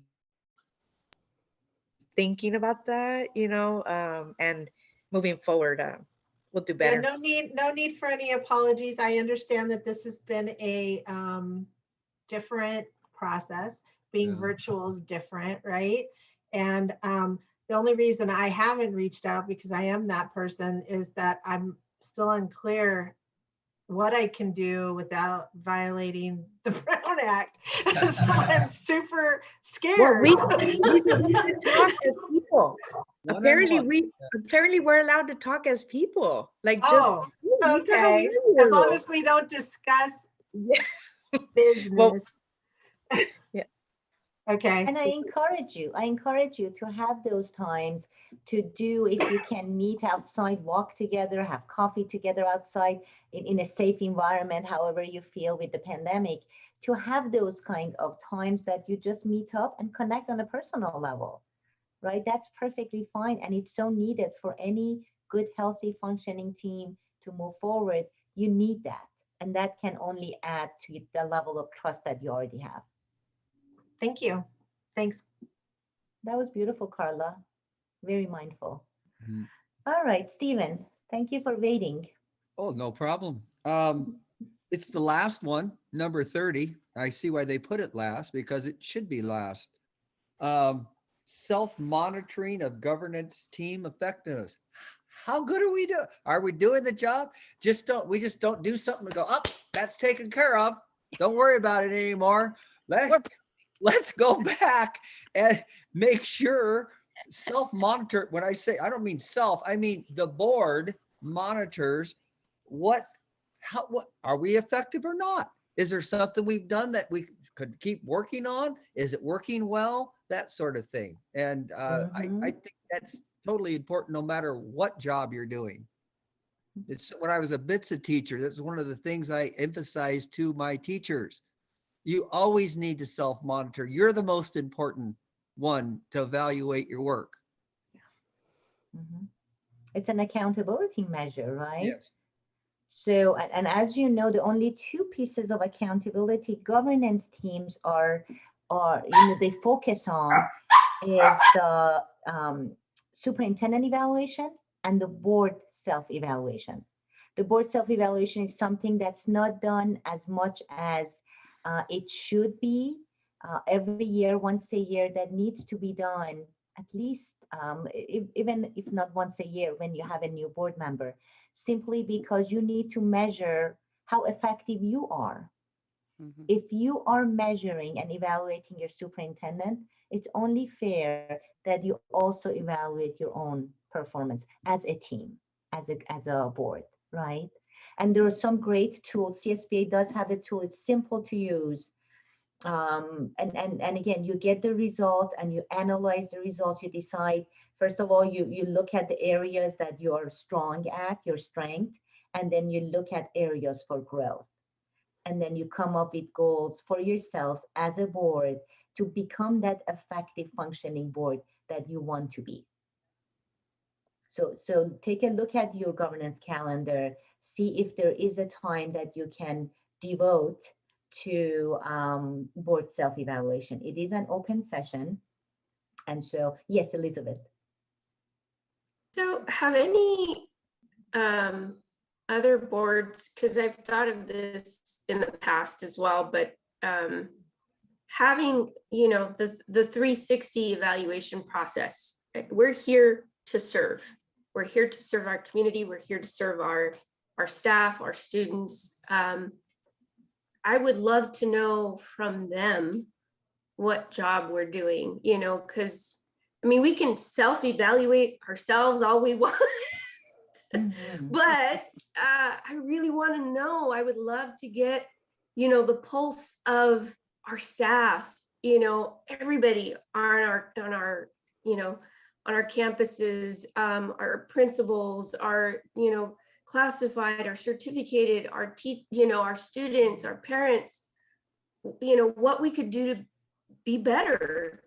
Because ultimately that's what we're striving for, right? And so I would really love to incorporate something like that into that part and talk about it. Have, a meeting to, evaluate ourselves publicly, because publicly we perform as a team. And we're here again to serve our community. So I want to know, from them what it is that we're doing right, what it is that we're doing wrong, and where we can improve. For something like that, you could come up with a series of questions that you want to ask and do a survey monkey or however you want to do. I'm not aware of a tool for boards that is used by all stakeholders. And I think if I understand your point right, that's what you're talking about, and which is very valuable, right? You want to know. The board self-evaluation is really a collection of data and perceptions on how effective you are as a team.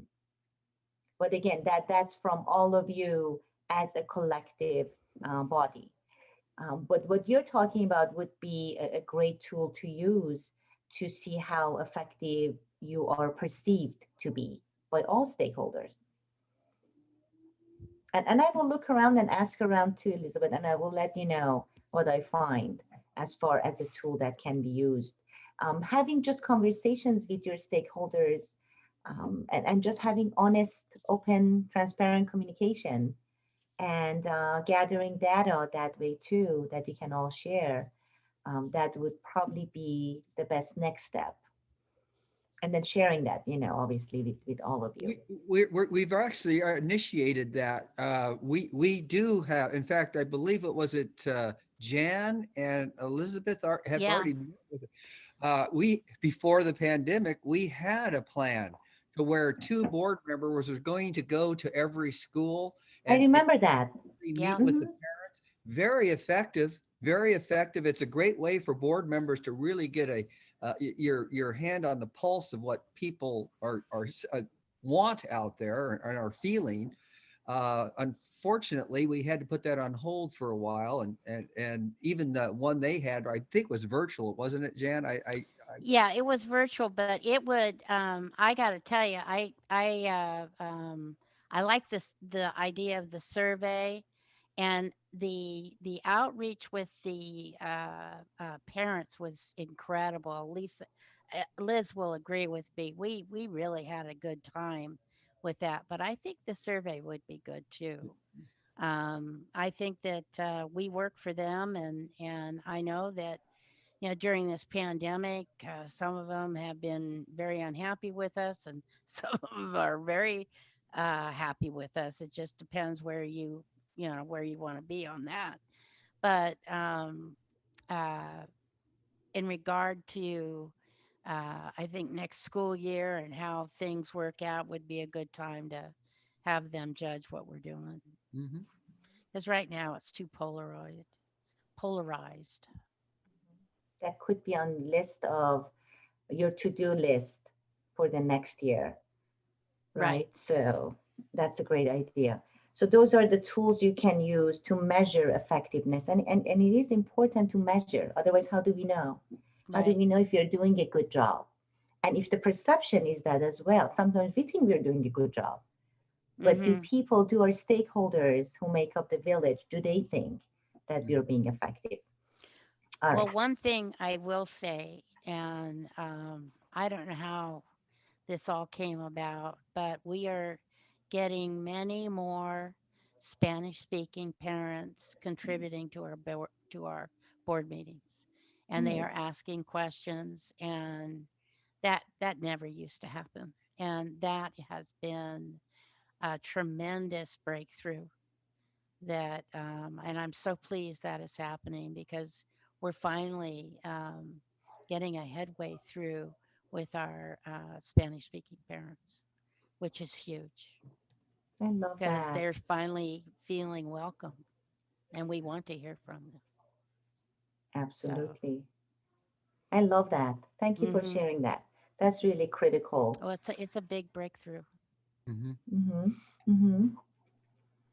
All right. So then the next, if you look at the list of sample guidelines. meeting guidelines, this is for you, guidelines for your meetings. Now, I have had some boards who keep the guidelines, what they choose, usually a handful. They keep them around. Sometimes they make placemats for when you go back in person, right? And you have a boardroom, to remind them of the rules and the guidelines for the meeting. So similar to previous procedure, what I like you to do is to take a look at all of them and pick your one choice, top choice, and there's 17 of them. What do you feel is really important as you conduct your meetings? And as you know, your meetings are your meetings in public. They're not public meetings, right? You're meeting in public. It is not a public meeting. There's a difference. And so as you hold your board meeting in public, take a look at the list and pick your top priority of what's going to be important moving forward. Do we say them now? If you're ready, are you ready, Carla? Ready. Okay, go ahead. Give me a number and I'll put your name next to it. Oh, hold on. Sure. Number 1. Number 1. Yes, yes, yes. I love all of them, but number 1, of course. Okay. Who is ready? Because I see you are all reading. I don't want to call on you if you're not ready. I'm going to say number 7. Okay. We will respect differences. We will show respect and never dismiss or devalue others. Love that. All right. Who is ready? Who else is ready, I should say?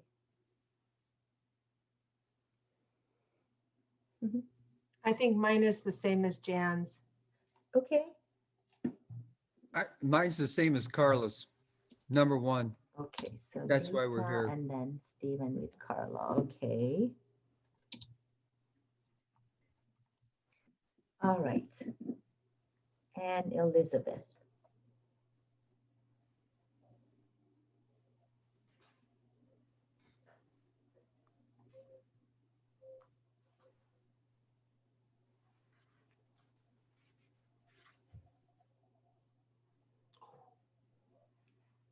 Maybe I want to change. Liz, you go first. Did you come up with something?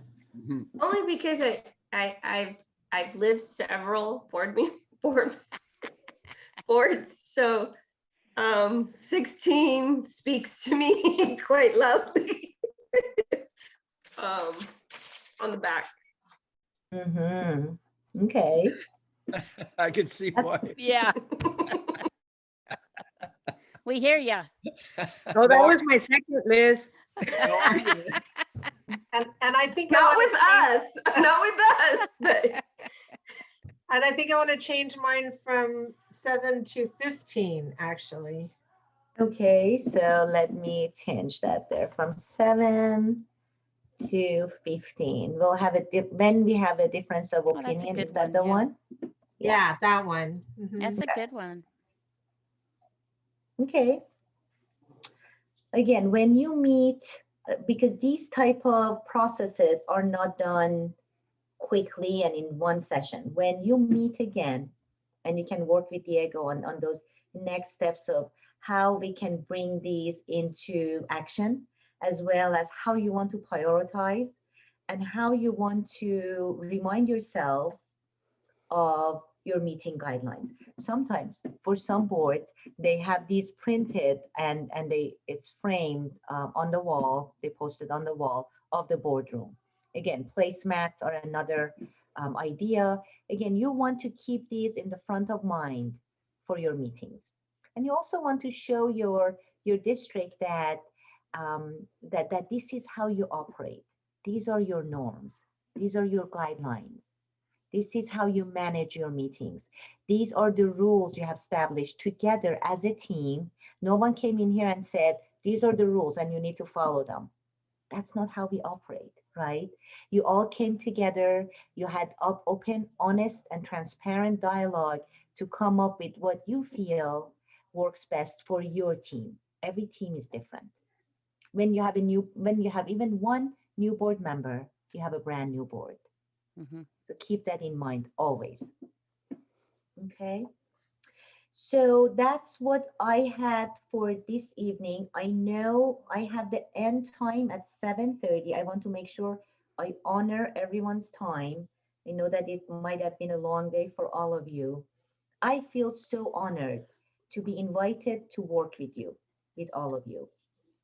And so I appreciate the opportunity. I have a last video to share with you, if that's all right. I hope you're not tired of my videos. I do spend time to pick the right videos for every group. So I have one short one to show you, which will hopefully put a really big smile on your faces. And then we'll come back and you can share with me perhaps a highlight, and then we'll end the session. Does that sound right to all of you? Does that Yes. sound good? Mhm. Okay, okay. And again, I appreciate all of you Just love working with all of you. So let me get that video ready. And let me share my screen. And I hope the next time we meet will be in person. I miss Yeah. seeing all of you. I would love to be in the same space. And I want to see your new school. All right, can you see my screen? Mm-hmm. All right, so let's watch this last video. Can everyone hear me? But we'll try and at least discuss. Guys, what happened? She left the meeting. Yeah, she left the meeting.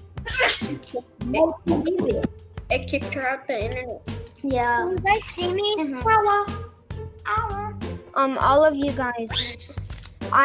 I see that there's a little record sign at the top of the screen. So the teacher's recording this. She can watch us and see that we're not behaving. Yeah, I know. And the principal. Yeah, we know. That should be serious trouble. I know, but I'm just like muting my mic because I don't want to talk. So we should behave. Yeah. Yeah, you're right. Yeah. My mom told me that. I'm eating gummies. Because if the principal finds out that video of if we were being bad right now, she would see us being very bad and we would get in big trouble with our parents. Well, we'll be toast. We'll be toast. We're just talking. Toast means, oh, we're in trouble. I want toast. Guys, she doesn't have our number, our phone. And whoever said we'll be toast, whoever said that, I'll maybe have toast for breakfast tomorrow. Yeah, I said that. I love that video, and that's the reality, right? Imagine these poor teachers, my gosh, all that they have to do to keep students engaged and entertained, and then deal with getting kicked off, and the lack of connectivity and all that. I just love how this one student keeps on thinking of the consequences. I'm like, my goodness, I just love her. So I hope that put a smile on your face. I hope that we achieved what we came here to do. My goal and hope, and I always say a prayer before I do any session, is that I add value, is that I remind you of what you already know. I have nothing new to share. You already know what you need to do. You know in your heart what's right. I'm just basically a reminder.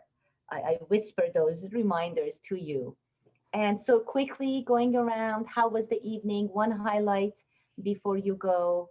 And then I will send you a memo with the next steps and what you can expect and all that. So let's begin with your wonderful president, Jan.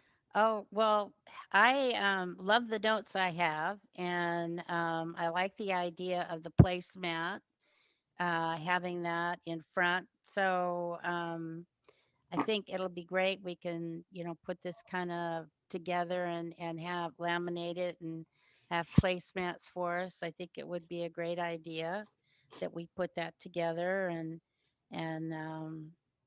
it'll keep us going. I always like this when we do things like this. Very positive, extremely positive. Thank you. Thank Thanks, you. Jan. Thank you, Lisa. I like the focus on process, I guess, and that coming up with those common mores and things, so you can't make a mistake. You kind of know what you have to do. I love that. I'm a rule follower, and so give me a set of rules or help me, figure out what the rules are. And so that was the best part about it for me. Thanks, Lisa. Elizabeth.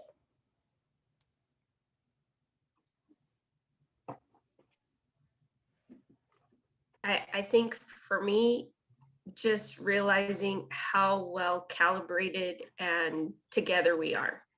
And just the things that we picked, the things that we said, just reinforced how in sync we are, and that common mind, and as passionate as we all are to really, we're here for kids, and that's the most important thing.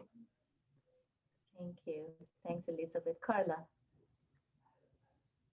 I think this was timely. I think we needed it. We needed to have a little regroup, a little grounding with everything going on. So this was really good. A really good kind of, let's get back to where are we at, where are we going. So it was very helpful and always positive. And I really enjoy your videos. Thank you. My pleasure. All right, Stephen. I really enjoyed this, actually, even more than a board meeting. It's nice to be able to talk to the other board members about things that we share. That was the most enlightening thing about this tonight, is we basically are all on the same page. We all have the same focus. We may look at it differently sometimes, but it really doesn't matter. Our ultimate goal is to do a job for the students of the Hollister School District. And I feel that we're doing that, and having this really reinforces it. It also gives you some ideas of what we can work on in the future. So to me, that's the positive thing out of this. Thank you. Thanks, Stephen. Diego?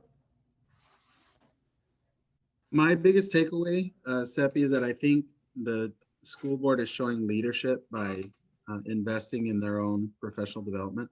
I think that when school boards don't bring in an outside person such as yourself, I think the conversation gets very limited.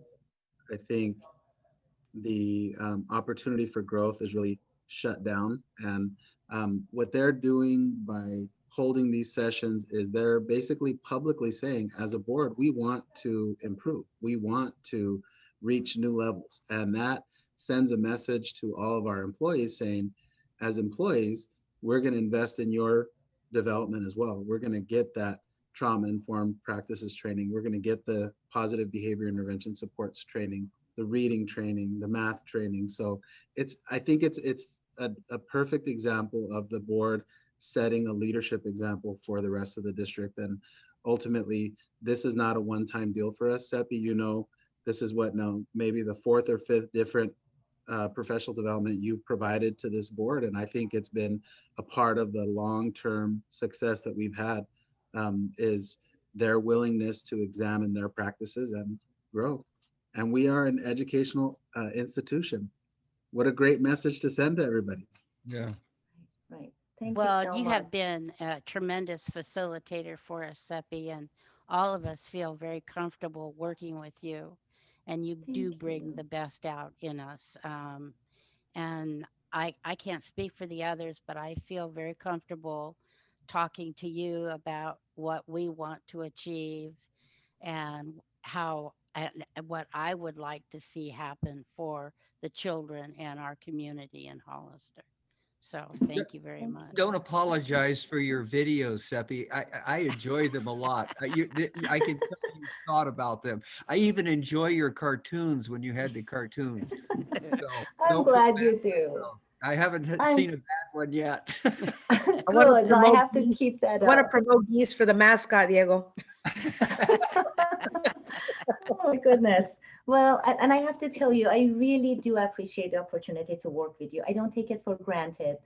I feel honored to be called by you and then to go on this journey with all of you. And again, I know you have choices. There are many other organizations. There are other individuals, even at CSBA. And every time I get a call from your district, it always brings a smile to my face. I love working with you. And I feel that your heart is in the right place. And you lead by example, you lead from your heart. And I appreciate that and I see it. And again, thank you for giving me the opportunity to work with you. You can always reach out to me. You have my contact information. If there are questions, if you just want me to just listen, And I will send you a feedback form. I know it's difficult to take extra time and filling those feedback forms, but if you have time and you can give me feedback, I would very much appreciate it as well. All right. Okay. With Thank that, have a you. wonderful evening and thank you for all that you do. Okay. Good Thank night, you. everyone. Thank Good you. Good night. night. Good night.